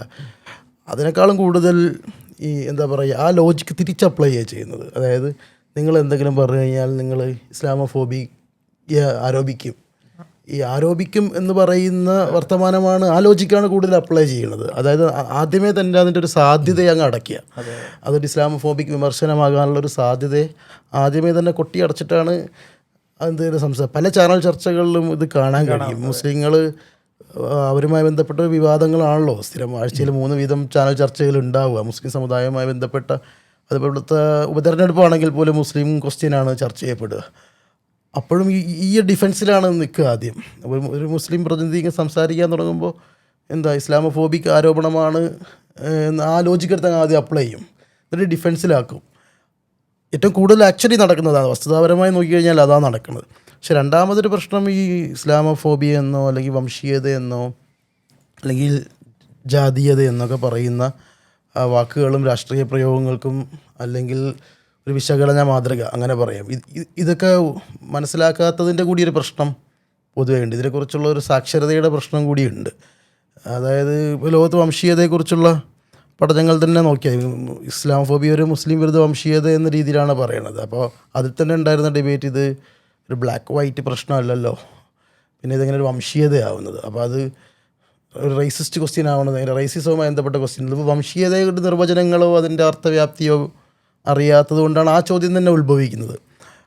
അതേ പ്രശ്നം തന്നെയാണ് ഇസ്ലാമോഫോബിയ മനസ്സിലാക്കുന്നിടത്തും ഉള്ളത്. അതായത് ഇതൊരു ഏതെങ്കിലും ഒരു വിഭാഗത്തെ വിമർശിച്ചു കഴിഞ്ഞാൽ അത് ആ വിഭാഗത്തോടുള്ള വിമർശനമല്ല, ഇസ്ലാം ആസ് എ ഹോൾ അതിനെ വിമർശിക്കുന്നതല്ലല്ലോ എന്ന് പറയുന്ന ലോജിക്ക് ഇസ്ലാമോഫോബിയെക്കുറിച്ചുള്ള അണ്ടർസ്റ്റാൻഡിങ്ങിൻ്റെ പ്രശ്നമാണ്. അങ്ങനെ ഒരു കളക്റ്റീവ് ബ്ലെയിം എല്ലാ കാലത്തും പോസിബിൾ അല്ലല്ലോ. ആരെങ്കിലും ഞാൻ മുസ്ലിം സമുദായത്തെയും അവരുടെ ആശയങ്ങളെയും ചിന്തകളെ ഒരുമിച്ച് വിമർശിക്കാൻ പോവുകയാണോ എന്ന് പറഞ്ഞിട്ടൊരു കളക്റ്റീവ് ബ്ലെയിം അല്ലല്ലോ നടക്കുന്നത്. അതിപ്പോൾ നമുക്ക് റേസിസത്തെക്കുറിച്ച് തന്നെ പറയാം. ഇപ്പോൾ വളരെ അഗ്രസീവായിട്ടുള്ള പൊട്ടൻഷ്യലി ത്രെട്ടായിട്ടുള്ള ബ്ലാക്ക് കമ്മ്യൂണിറ്റീസിനെയും അത്തരം ഗല്ലികളെയൊക്കെയാണ്, ഗെറ്റ് ഹൗസിനെയാണ് ഞങ്ങൾ പോലീസ് അടിച്ചമർത്തുന്നുള്ളൂ, അല്ലാണ്ട് സിവിലൈസ്ഡായിട്ട് ജീവിക്കുന്ന ബ്ലാക്ക് കമ്മ്യൂണിറ്റീസിനെ നമ്മൾ കൈകാര്യം ചെയ്യുന്നില്ലല്ലോ എന്ന ലോജിക്ക് അപ്ലൈ ചെയ്യുമ്പോൾ അതുകൊണ്ട് റൈസിസം അല്ല എന്ന് പറയാൻ പറ്റും. ഇത് ആൻറ്റിസെമറ്റിസത്തിൻ്റെ കാര്യത്തിലും ഇതുണ്ട്, ഈ ക്വസ്റ്റ്യൻ ഉണ്ടല്ലോ. അതായത് നിങ്ങൾ സിയോണിസ്റ്റുകളെ വിമർശിക്കുന്നതൊക്കെ ആൻറ്റിസെമറ്റിസം ആവുന്നത് എങ്ങനെയെന്നുള്ള ഡിബേറ്റ് അവിടെയും കിടക്കുന്നുണ്ട്. അപ്പോൾ ഇതെങ്ങനെ ഏതൊരു കൂട്ടരെ വിമർശിക്കുന്നു, അതുകൊണ്ട് അത് ഇസ്ലാമോഫോബിയ അല്ലാതാകുന്നു എന്ന് പറയുന്നത് ഇതിനെക്കുറിച്ചുള്ള നിരക്ഷരതയുടെ പ്രശ്നമായിട്ടാണ് എനിക്ക് തോന്നുന്നത്. അപ്പോൾ എന്ന് മാത്രമല്ല പല വിമർശനങ്ങളും അത് എത്തിച്ചേരുന്നത് ആ ഒരു പർട്ടിക്കുലർ കമ്മ്യൂണിറ്റി, അവരുടെ വിശ്വാസം, അതിനെ നേരത്തെ പറഞ്ഞതുപോലെ തന്നെ എസെൻഷ്യലൈസ് ചെയ്യുന്ന ഒരു ലോജിക്കിലേക്കാണ് എത്തുന്നത്. പണ്ട് കൊളോണിയലിസ്റ്റുകൾക്കൊക്കെ സൂഫികൾ ഭയങ്കര ഇറാഷണലായിരുന്നു, ഭയങ്കര യുക്തിരഹിതമായ പ്രവൃത്തികൾ ചെയ്യുന്ന ആളുകളായിരുന്നു സൂഫികളെ കണ്ടിരുന്നത്. കൊളോണിയൽ ചിന്താധാരയിലൊക്കെ അതങ്ങനെ ഉണ്ടായിരുന്നു. ഇപ്പോൾ സൂഫികളെ കുറിച്ചുള്ളൊരു ഗ്ലോബൽ ഇസ്ലാം അല്ലെങ്കിൽ മോഡറേറ്റ് ഇസ്ലാം അല്ലെങ്കിൽ കുറച്ചുകൂടി ആ രീതിയിലുള്ളൊരു അക്സെപ്റ്റൻസ് ഉള്ളൊരു കാലമാണ്. അപ്പോൾ ഈ ഒരു പർട്ടിക്കുലർ ബ്ലെയിം തന്നെ മാറി വരും.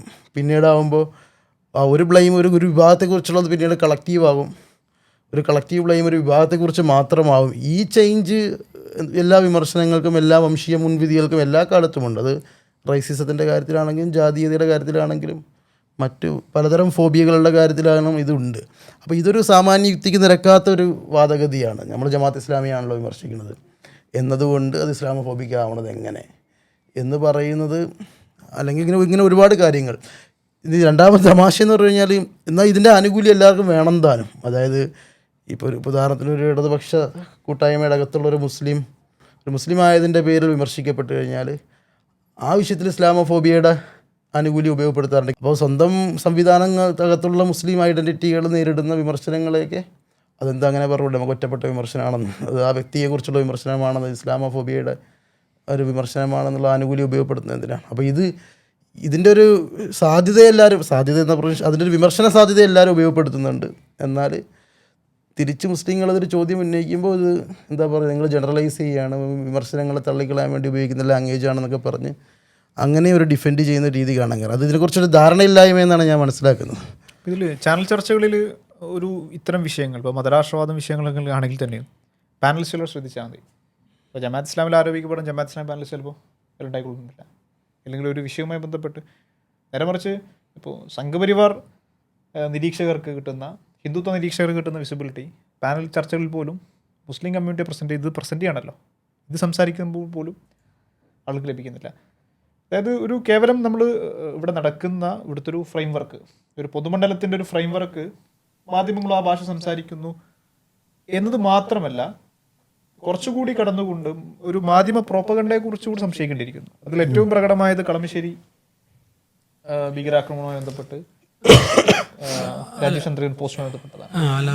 അതെ, അതായത് കളമശ്ശേരി ഭീകരാക്രമണം നടക്കുന്ന സമയത്ത് എനിക്കിപ്പോഴും നല്ല ഓർമ്മയുണ്ട്. ഞാനൊരു കടയിൽ, ഒരു പലവ്യഞ്ജന കടയിൽ സാധനം വാങ്ങിച്ചുകൊണ്ട് നിൽക്കുമ്പോഴാണ് ചാനലിൽ ഈ വാർത്ത വരുന്നത്.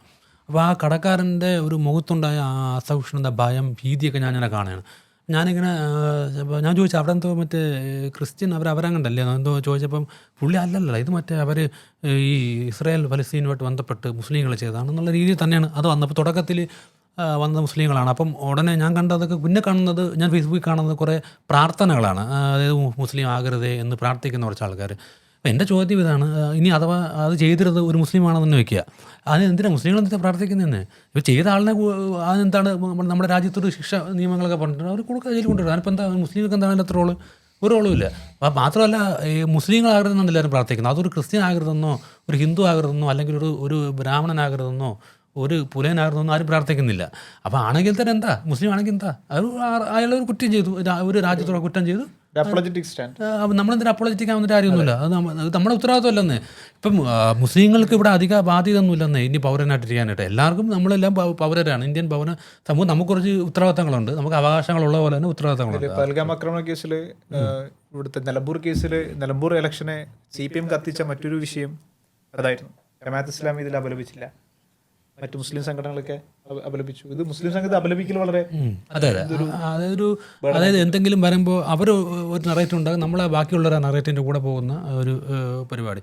അതുപോലെ വേറൊരു രസകരമായ സംഗതി, ഇപ്പോൾ നേരത്തെ പറഞ്ഞില്ല, എന്ത് പറഞ്ഞാലും ഇസ്ലാമോഫോബിയ, അതിലൊരു ക്ലാസിക്കൽ എക്സാമ്പിൾ നമുക്ക് അടുത്ത് പറയാൻ പറ്റുന്ന മാധ്യമങ്ങളിൽ കണ്ടത്. അതായത് ഒരു ചർച്ച നടക്കുക, എൻ്റെ വീട്ടിലെ പ്രസവമായിട്ട് ബന്ധപ്പെട്ടൊരു വിഷയം ഉണ്ടായ സമയത്ത് ഒരു ചാനൽ ചർച്ച നടക്കുക. അപ്പോൾ നമ്മുടെ പൊതുമണ്ഡലത്തിലുള്ള ഒരു ഗുഡ് മുസ്ലിമായിട്ടുള്ള ഒരു ഡോക്ടർ ഷിംന ആസീസ് ഇങ്ങനെ സംസാരിച്ചുകൊണ്ടിരിക്കും. അപ്പോൾ പുള്ളി അവരിങ്ങനെ പറയുന്നുണ്ട്, അവർ വിശദീകരിച്ചപ്പോൾ അതിങ്ങനെ കേവലമായി നമുക്കൊരു മതമായിട്ട് മാത്രം അതിനെ പറയാൻ പറ്റില്ല, അതിൽ പല പ്രശ്നങ്ങളതിനകത്ത് അടങ്ങിയിട്ടുണ്ട് എന്ന് പറഞ്ഞപ്പോൾ പെട്ടെന്ന് തന്നെ ആങ്കർ പറയണു, എന്ത് പറഞ്ഞാലും അപ്പോൾ ഇസ്ലാമോഫോബിയ എന്ന് പറയും. അപ്പം അതാണൊരു പ്രശ്നം. അതായത് അവർ കൃത്യമായി അത്, അപ്പം ആക്ച്വലി ദേ ആർ ഇസ്ലാമോഫോബിയ. കാരണം അവർ മാധ്യമങ്ങളാണ് അവിടെ ഇസ്ലാമോഫോബിയ കാണിച്ചത്. കാര്യം ദേ ആർ എസെൻഷ്യലൈസിങ് റിലീജിയൻ. അവിടെ മതമായിട്ട് അതിന് യാതൊരു ബന്ധമില്ല. പക്ഷെ അവിടെ മതത്തെ നമ്മൾ കൊണ്ടുവന്ന് പ്ലേസ് ചെയ്ത് വെച്ചിട്ട് അപ്പോൾ അത് തെറ്റാണെന്ന് പറയുമ്പോഴാണ് ഉടനെ എന്ത് പറഞ്ഞാൽ ഇസ്ലാമോഫോബിയ എന്ന് പറയുന്നത്. ഇത് ഈ എന്ത് പറഞ്ഞാൽ ഇസ്ലാമോഫോബിയ എന്ന് പറയുന്നത് ആക്ച്വലി ഒറിജിനൽ ഈ നറേറ്റീവ്സിനെ പൊളിക്കാനുള്ള ഒരു നറേറ്റീവായിട്ട് നമ്മൾ കൂടുതൽ കാണുമെന്നുള്ളതാണ് എനിക്ക് അതിൻ്റെ അകത്ത് പറയാനുള്ളത്. പിന്നെ ഇതുപോലെ നേരത്തെ പറഞ്ഞ പോലെ ഈ റേസിസമായിട്ട് ബന്ധപ്പെട്ട് അവർ റേസ് എന്ന് പറയുന്ന സാധനം ഒരു മനുഷ്യനിർമ്മിതിയാണ്, അതുകൊണ്ട് അങ്ങനത്തെ സാധനം അല്ലല്ലോ എന്ന് പറയും. ഇപ്പോൾ നേരത്തെ പറഞ്ഞാൽ ബ്ലാക്സിനെ പറയുന്നു. രസകരമായ സംഗതി, ഈ റേസിസം എന്ന് പറയുന്നത്, റേസിസത്തിൻ്റെ ഒരു ഡെഫിനിഷൻ എന്ന് പറഞ്ഞു കഴിഞ്ഞാൽ denial of right to self determination എന്നുള്ളതാണ്. അതായത് ബ്ലാക്സിൻ്റെ സ്വയം നിർണ്ണയാവകാശത്തെയും സ്വയം സംഘടനത്തെയും നിരാകരിക്കുക എന്നതാണ് അവിടുത്തെ റേസിസം. അപ്പോൾ അതുപോലത്തെ ഒരു ഇസ്ലാമോഫോബിയ എന്ന് പറഞ്ഞാൽ അതും ഈ right to denial of self rights എന്നുള്ളതാണ്. അതായത് സെൽഫ് ഡിറ്റർമിനേഷൻ റൈറ്റ്സിനെ ഡിനൈ ചെയ്യുക എന്നുള്ളതാണ്.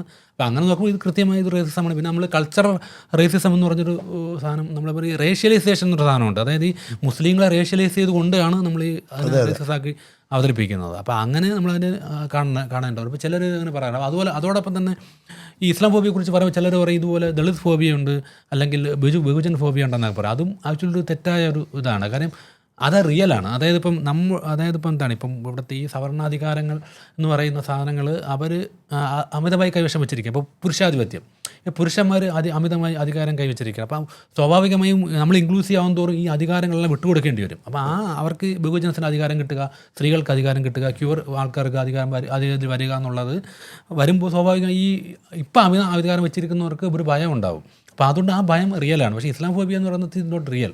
ഇത് ഒരു അമുസ്ലിമിന് മുസ്ലിങ്ങളോട് തോന്നുന്ന അയാൾ സ്വയം വിചാരിച്ചു വെച്ചിരിക്കുന്ന കുറച്ച് കാര്യങ്ങൾ അയാൾ തോന്നുന്ന വംശീയതയാണ്. അപ്പോൾ അതാണ് അതിൻ്റെ ഒരു പ്രശ്നം. അപ്പോൾ നമുക്ക് അതുകൊണ്ടാണ് എപ്പോഴും നമ്മളിപ്പോൾ സ്ത്രീവിരുദ്ധത പറയുമ്പോൾ ഒരിക്കലും സ്ത്രീകൾ അതിന് ഉത്തരവാദികളാണെന്ന് പറയാറില്ല, അല്ലെങ്കിൽ സ്ത്രീവിരുദ്ധതയ്ക്ക് സ്ത്രീകളും ഉത്തരവാദികളാണ്. പക്ഷേ നമ്മൾ ഇസ്ലാം ഫോബിയെ കുറിച്ച് പറയുമ്പോൾ അതെ മുസ്ലിങ്ങൾ ഉത്തരവാദികളാണ് മുസ്ലിങ്ങൾ തന്നെ പറയും. അതല്ലെങ്കിൽ ചില മുസ്ലിങ്ങളൊന്നും ശരിയല്ല, അവരും കൂടി ഇത് ഭാഗമാണ് എന്ന് പറയാം. അതാണ് രസം. അതായത് മുസ്ലിങ്ങൾ അത് ചെയ്താലും ചെയ്തില്ലെങ്കിലും ഇസ്ലാം ഫോബിക്ക് ആൾ, പക്ഷെ അത് ഉപയോഗിക്കും. ഇപ്പോൾ ഒരു മുസ്ലിം ഒരു തെറ്റ് ചെയ്യുമ്പോൾ ആൾറെഡി ഉള്ള ഇസ്ലാം ഫോബിക്ക് ഒരു ആക്കം കൂട്ടാനായിട്ട് ഈ സംഭവത്തെ ഉപയോഗിക്കുമെന്ന് നമുക്ക് പറയാൻ പറ്റുള്ളൂ. അപ്പോൾ അതുകൊണ്ട് അദ്ദേഹമാണ് ഇസ്ലാം ഫോബി, അതായത് ആ മുസ്ലിമിനെതിരെ പറഞ്ഞ ആളാണ്. അപ്പോൾ അതുകൊണ്ട് മുസ്ലിങ്ങളിപ്പോൾ നന്മ ചെയ്തിട്ട് അങ്ങനെയാണെങ്കിൽ നന്മ ചെയ്യുമ്പോൾ കുറയണമല്ലോ. മുസ്ലിങ്ങൾ നന്മയൊന്നും ചെയ്യാത്ത ആൾക്കാരൊന്നുമല്ലല്ലോ. മുസ്ലിങ്ങൾ നന്മ ചെയ്യുന്നുണ്ട്, സാഹോദര്യം കാണിക്കുന്നുണ്ട്. അപ്പോൾ നമ്മൾ മുസ്ലിം സംഘടനകൾ നടന്ന പരിപാടികൾ നോക്കി അതിൻ്റെ ഒരു റെപ്രസെൻറ്റേഷൻ നോക്കി തന്നെ. അപ്പോൾ അപ്പോഴും അവർ ചെയ്യുമ്പോൾ അതിൻ്റെ നേരെ തിരിച്ചാണ്. അതൊരു കള്ളത്തരമാണ്. അതായത് അവരൊരു മുഖം മൂടി വെച്ചിട്ടുണ്ട്, ഒറിജിനൽ സാധനം വേറെയാണ്. കാരണം അത് അവർ ഭൂരിപക്ഷത്തിൽ വരുമ്പോഴേ അത് അറിയാൻ പറ്റൂ എന്ന് പറഞ്ഞ് അവരപ്പോഴും നിങ്ങൾ എന്ത് ചെയ്താലും ഇനി മുസ്ലിങ്ങൾ ഓണം ആഘോഷിച്ചാലും അവരതിന് വേറെ അത് കള്ളത്തരമാണ്, ഇത് ഉടായ്പാണ്, ഇത് തെറ്റാണ്, ഇത് മറയ്ക്കാനാണ് എന്ന് പറഞ്ഞുകൊണ്ട് അതിന്. അപ്പോൾ അതുകൊണ്ട് കാരണം ഇതെല്ലാം വന്നു നിൽക്കുന്നത് ഈ ഇസ്ലാം ഫോബിയ എന്നുള്ള സ്ഥാനത്തിലാണ്. കാരണം അത് നമ്മുടെ അത് ഉള്ളിടത്തോളം കാലം ഈ അധികാരം നിലനിർത്തും. അത് ഈ പറയുന്ന ഇപ്പോഴത്തെ നിലവിലെ പവർ ഇക്വേഷൻസിന് അതുപോലെ നിലനിർത്തുന്ന സാധനമാണ്. എന്നില്ലാതാവുന്നു അതോടുകൂടി ഇത് മാറും. അതായത് ഈ എക്സ്റ്റേണൽ അതർ എന്നുള്ളത് മാറി ഒരു എന്താണ് ഫ്രട്ടേൺ എന്നുള്ള ഫീലിങ്ങിലേക്ക് മാറിക്കഴിഞ്ഞാൽ അതാണ് അതിൽ പ്രധാനപ്പെട്ട കാര്യം. നമ്മളൊരു സോഷ്യൽ ബിഹേവിയറിൻ്റെ ഒരു ലാംഗ്വേജായിട്ട് ഇസ്ലാമോഫോബിയ മാറിക്കഴിഞ്ഞു. അതാണ് കേരളത്തിലെ ഏറ്റവും വലിയ പ്രത്യേകത. ഇവിടുത്തെ ഒരു സാമൂഹിക പെരുമാറ്റത്തിൻ്റെ ഭാഷ എന്ന് വെച്ച് കഴിഞ്ഞാൽ ഇസ്ലാമോഫോബിക് ഭാഷയാണ്. നിങ്ങൾ ഏത് വിഷയം എടുത്തു പോയി കഴിഞ്ഞാൽ ഒരു മുസ്ലിം എലമെൻറ്റിനെ ഫൈൻഡ് ചെയ്യുക, കണ്ടെത്തുക എന്ന് പറയുന്നൊരു സവിശേഷത ഉണ്ട്. ഇപ്പോൾ എനിക്ക് തോന്നുന്നു ഇസ്ലാമോഫോബിയ റിസർച്ച് നെറ്റ്വർക്കിൻ്റെ തന്നെ 2024-25 മാത്രം സ്റ്റഡീസ് മാത്രം നോക്കുക. കേരളത്തിൽ ശരാശരി ഒരാഴ്ചയിൽ 10 ഇസ്ലാമോഫോബിക് ഇൻസിഡൻസാണ് റിപ്പോർട്ട് ചെയ്യപ്പെടുന്നത്. 10 എന്ന് പറഞ്ഞു കഴിഞ്ഞാൽ അതിൽ 7-8 മാധ്യമങ്ങളിലൂടെയുള്ള ഇസ്ലാമോഫോബിക് കണ്ടൻറ്റുകളാണ്. അതിപ്പോൾ 2014 കേസ് നോക്കിക്കഴിഞ്ഞാൽ ഇപ്പോൾ മുഖ്യമന്ത്രി എന്താ പറയുക ദ ഹിന്ദുവിന് കൊടുത്തിട്ടുള്ള എന്താ പറയുക ഇൻ്റർവ്യൂ, പിന്നീട് അത് PR ഏജൻസിക്ക് പറ്റിയ അബദ്ധം എന്നൊക്കെ പറഞ്ഞ് ന്യായീകരിച്ചെങ്കിലും മലപ്പുറത്തെക്കുറിച്ചുള്ളത്, പിന്നെ മന്ത്രിസഭയിലുള്ള ആളുകൾ MLA മാർ. അതിൽ പ്രധാനപ്പെട്ട പ്രത്യേകത എന്ന് വെച്ച് കഴിഞ്ഞാൽ 2014 റിപ്പോർട്ടിൽ രാഷ്ട്രീയ നേതാക്കളിൽ നിന്ന് വന്നിട്ടുള്ള എന്താ പറയുക ഈ ഇസ്ലാമോഫോബിക് ആയിട്ടുള്ള സ്റ്റേറ്റ്മെൻറ്റുകളിൽ 20 ചില്ലാനം സ്റ്റേറ്റ്മെൻറ്റുകളിൽ 17-18 അത് CPM-ൻ്റെ ഭാഗത്തു നിന്നുള്ളതാണ് ആ റിപ്പോർട്ട്. അത് റിപ്പോർട്ട് ഏകപക്ഷീയമായി ഉണ്ടാക്കിയപ്പെട്ടതാണ് വേണമെങ്കിൽ ഒരാൾക്ക് ആരോപിക്കാം. പക്ഷേ ഇത് പൊതുമണ്ഡലത്തിൽ ലഭ്യമായ കാര്യങ്ങളാണ്. മന്ത്രിമാർ മുതൽ ഇതൊരു ഞാൻ പറയുന്നത് ഇവിടുത്തെ ഒരു എന്താ പറയുക ഒരു സാമൂഹിക പെരുമാറ്റത്തിൻ്റെ ഭാഷയായിട്ട് ഇസ്ലാമോഫോബിയ ഉള്ളടക്കങ്ങൾ മാറിക്കഴിഞ്ഞു എന്നുള്ളതാണ് ഇന്ത്യയിലെ പ്രത്യേകത. അതാണ് ഞാൻ ആദ്യം പറഞ്ഞതുപോലെ ഇതൊരു വലിയൊരു ഇൻഡസ്ട്രി ആകുമ്പോൾ ഉള്ളൊരു പ്രത്യേകത അതാണ്. ഇതിങ്ങനെ ഒരു നമ്മളൊരു ലാംഗ്വേജിനെ ഡിഫൈൻ ചെയ്യുന്ന രാഷ്ട്രീയ പെരുമാറ്റം, സാംസ്കാരിക പെരുമാറ്റം, മനുഷ്യൻ്റെ ചോദ്യങ്ങൾ, നോട്ടങ്ങൾ, എന്താ പറയുക ഒരു മുസ്ലിം എന്ന രീതിയിൽ അവൻ്റെ പൊതുജീവിതത്തിലുണ്ടാകുന്ന എല്ലാ വ്യവഹാരങ്ങളിലും ഒരു ഇസ്ലാമോഫോബിയയോടുള്ളൊരു ഫോബിയയെ മുൻനിർത്തിയുള്ള സമീപനം ഉണ്ടാവും. അതാണ് ലാർജ് സ്കെയിലിൽ അത് വർക്ക് ചെയ്യേണ്ടത്. അപ്പോഴതിൽ നേരത്തെ പറഞ്ഞതുപോലെ എന്താ പറയുക ചില വിഷയങ്ങളിൽ വിഷയാധിഷ്ഠിതമായിരിക്കും വിമർശനങ്ങൾ. ചില വിഷയങ്ങളിൽ അവൻ ഭയങ്കര 6-ാം നൂറ്റാണ്ട് 7-ാം നൂറ്റാണ്ട് എന്നുള്ള ആരോപണം കേൾക്കേണ്ടി വരും. അത് കേൾക്കേണ്ടി വരുന്നത് എന്താണെന്ന് വെച്ച് കഴിഞ്ഞാൽ 6-ാം നൂറ്റാണ്ട് 7-ാം നൂറ്റാണ്ടിലുള്ള നിലപാടുമായിട്ട് അവൻ പൊതുമണ്ഡലത്തിൽ വന്ന് പ്രവർത്തിക്കുന്നു എന്നതാണ് പ്രശ്നം. മനസ്സിലായില്ലേ? ആ വിദ്യാഭ്യാസ മേഖലയിൽ വന്ന് പ്രവർത്തിക്കുന്നു. അതായത് 6-ാം നൂറ്റാണ്ട് 7-ാം നൂറ്റാണ്ട് എന്ന് പറയുന്ന ആ കാലഘട്ടത്തിൻ്റെ നിലപാടും പേറി നടക്കുന്നു എന്നുള്ളതാണ്. ആ ചിന്താഗതിയുമായിട്ട് രാഷ്ട്രീയത്തിൽ പ്രവർത്തിക്കുന്നു, വിദ്യാഭ്യാസ മേഖലയിൽ പ്രവർത്തിക്കുന്നു, ജേർണലിസ്റ്റ് ആകുന്നു. ഇങ്ങനത്തെ ചില ഒരു ആരോപണങ്ങളും വംശീയ മുൻവിധികളും ഒക്കെയാണ് നടന്നുകൊണ്ടിരിക്കുന്നത്. ഇതാണ് എൻ്റെ ഒരു മെയിൻ പ്രശ്നം. ഇത് ലാർജ് സ്കെയിലിൽ ഇവിടുത്തെ രാഷ്ട്രീയ മണ്ഡലത്തെയും അല്ലെങ്കിൽ അധികാര ബലാബലങ്ങളെയൊക്കെ നിർണ്ണയിക്കുന്നതിൽ പ്രധാനപ്പെട്ട ഒരു ഉള്ളടക്കമായി കേരളത്തിൽ ഇസ്ലാമോഫോബിയ മാറിയിട്ടുണ്ട്. അതിൻ്റെ വിളവെടുപ്പ് നടത്തുന്നത് ആരാ പറയുക ഈ സംഘപരിവാർ നമ്മൾ പറയും. ഇത് 2 പ്രശ്നമുണ്ട്. നമ്മളിപ്പോൾ വലിയൊരു പുതിയൊരു സൂപ്പർ മാർക്കറ്റ് നമ്മുടെ നാട്ടിൽ വന്നു, വലിയ അറിയപ്പെടുന്നൊരു ബ്രാൻഡാന്ന് കരുതുക. അപ്പോൾ നമുക്ക് വേണമെങ്കിൽ 2014 ശേഷം വന്ന മോഡി ഭരണകൂടത്തെ അങ്ങനെ ഉപമിക്കുക. വലിയൊരു ഇൻഡസ്ട്രിയാണ്, മുസ്ലിം വിരുദ്ധ വംശീയതയുടെ വലിയൊരു സമുച്ചയമാണത്. അതിൻ്റെ അകത്ത് ഇപ്പോൾ കേരളത്തിലാണത് വന്നതെന്ന് കരുതുക. അത് നമ്മൾ സൂപ്പർ മാർക്കറ്റ് ഗ്രൗണ്ട് ഫ്ലോറിലായിരിക്കും ഹൈപ്പർ മാർക്കറ്റ് ഉണ്ടാവുക. ഹൈപ്പർ മാർക്കറ്റ് ആദ്യം നല്ല കണ്ണായ ഒരു സ്ഥലത്ത് കിട്ടുന്നവർക്ക് നല്ല കച്ചവടം ആ മാളിൽ നടക്കും. വലിയൊരു മാള് വന്നു കഴിഞ്ഞാൽ ഈ ഹൈപ്പർ മാർക്കറ്റിൻ്റെ റോളിലാണ് കേരളത്തിലെ ഇപ്പോൾ CPM അടക്കമുള്ള രാഷ്ട്രീയ പാർട്ടികൾ പെട്ടെന്ന് ആ വലിയ വ്യവസായ സമുച്ചയത്തിൽ ഗ്രൗണ്ട് ഫ്ലോറിൽ കണ്ണായൊരു സ്ഥലം പിടിച്ചിട്ട് അവിടെ നല്ല കച്ചവടം നടത്തുക എന്ന് പറയുന്നത്. ഇങ്ങനത്തെ വലിയൊരു ഇൻഡസ്ട്രിയാണ്, ഒരു വ്യവസായ സമുച്ചയമാണ് ഇസ്ലാമോഫോബിയ എന്ന് പറയുന്നത്. അതാണ് ആ രീതിയിലാണ് ഇത് വർക്ക് ചെയ്തുകൊണ്ടിരിക്കുന്നത്. എല്ലാവർക്കും അതിനകത്ത് കച്ചവടം നടത്തണം, എല്ലാവർക്കും ലാഭം ഉണ്ടാവണം. അങ്ങനെയുണ്ട്. വലിയൊരു മാൾ വന്നു കഴിഞ്ഞാൽ മുറ്റത്ത് തട്ടുകടക്കാരും കൂടും. എന്താ പറയുക യൂട്യൂബ് ചാനലുകളൊക്കെ കൂടുന്ന മാതിരി കർബ ന്യൂസ്, ABC ന്യൂസ്, കുറേ തട്ടുകടക്കാരും ഓംപ്ലേറ്റ് വിൽക്കുന്നവരും അവിടെയും കച്ചവടം ഉണ്ടാകും. ആ രീതിയിൽ വലിയൊരു വ്യവസായ സമുച്ചയമായിട്ടാണ് ഇസ്ലാമോഫോബിയ ഇപ്പോൾ വന്നുകൊണ്ടിരിക്കുന്നത്. രണ്ടാമതൊരു പ്രശ്നം, ഇതൊരു താൽക്കാലിക പ്രതിഭാസമാണ് എന്നൊരു തെറ്റിദ്ധാരണയുമുണ്ട്. ഇസ്ലാമോഫോബിയ എന്നുള്ള വാക്ക് എന്ന് പറഞ്ഞാൽ ഒരു രാഷ്ട്രീയ വിശകലനത്തിലുള്ള ഒരു ടൂളായിട്ട് മുസ്ലിങ്ങൾക്ക് ലഭിച്ചിട്ടുണ്ട്. അതായത് ആദ്യകാലങ്ങളിൽ ഇത്ര എളുപ്പത്തിൽ ഇസ്ലാമോഫോബിയ നമുക്ക് പറയാൻ കഴിയില്ലായിരുന്നു. അതൊരു ഇസ്ലാമിസ്റ്റ് പ്രൊജക്റ്റാണ്, അവരുടെ ഒരു വൊക്കാബുലറിയാണ്, അവരോടുള്ള വിമർശനത്തെ നേരിടാൻ വേണ്ടി എടുത്ത് ഉപയോഗിക്കുന്ന ഒരു ടെർമിനോളജിയാണ് ഉണ്ടായിരുന്നു. ഈ ഫാത്തിമ ലത്തീഫ് ചെന്നൈ IIT ആത്മഹത്യ ചെയ്തപ്പോൾ ഇസ്ലാമോഫോബിയ എന്ന് പറഞ്ഞ് മുസ്ലിം സംഘടനകൾ ഉന്നയിച്ചപ്പോൾ അതിനെ നിരാകരിച്ചുകൊണ്ട്, അത് ഇരവാദമാണ്, അതിനെ നിരാകരിച്ചുകൊണ്ട് അത് എന്താ പറയുക, ആ കുട്ടിക്ക് ഹോം സിക്നെസ് ആണ്, ഇസ്ലാമോഫോബിയ അല്ല.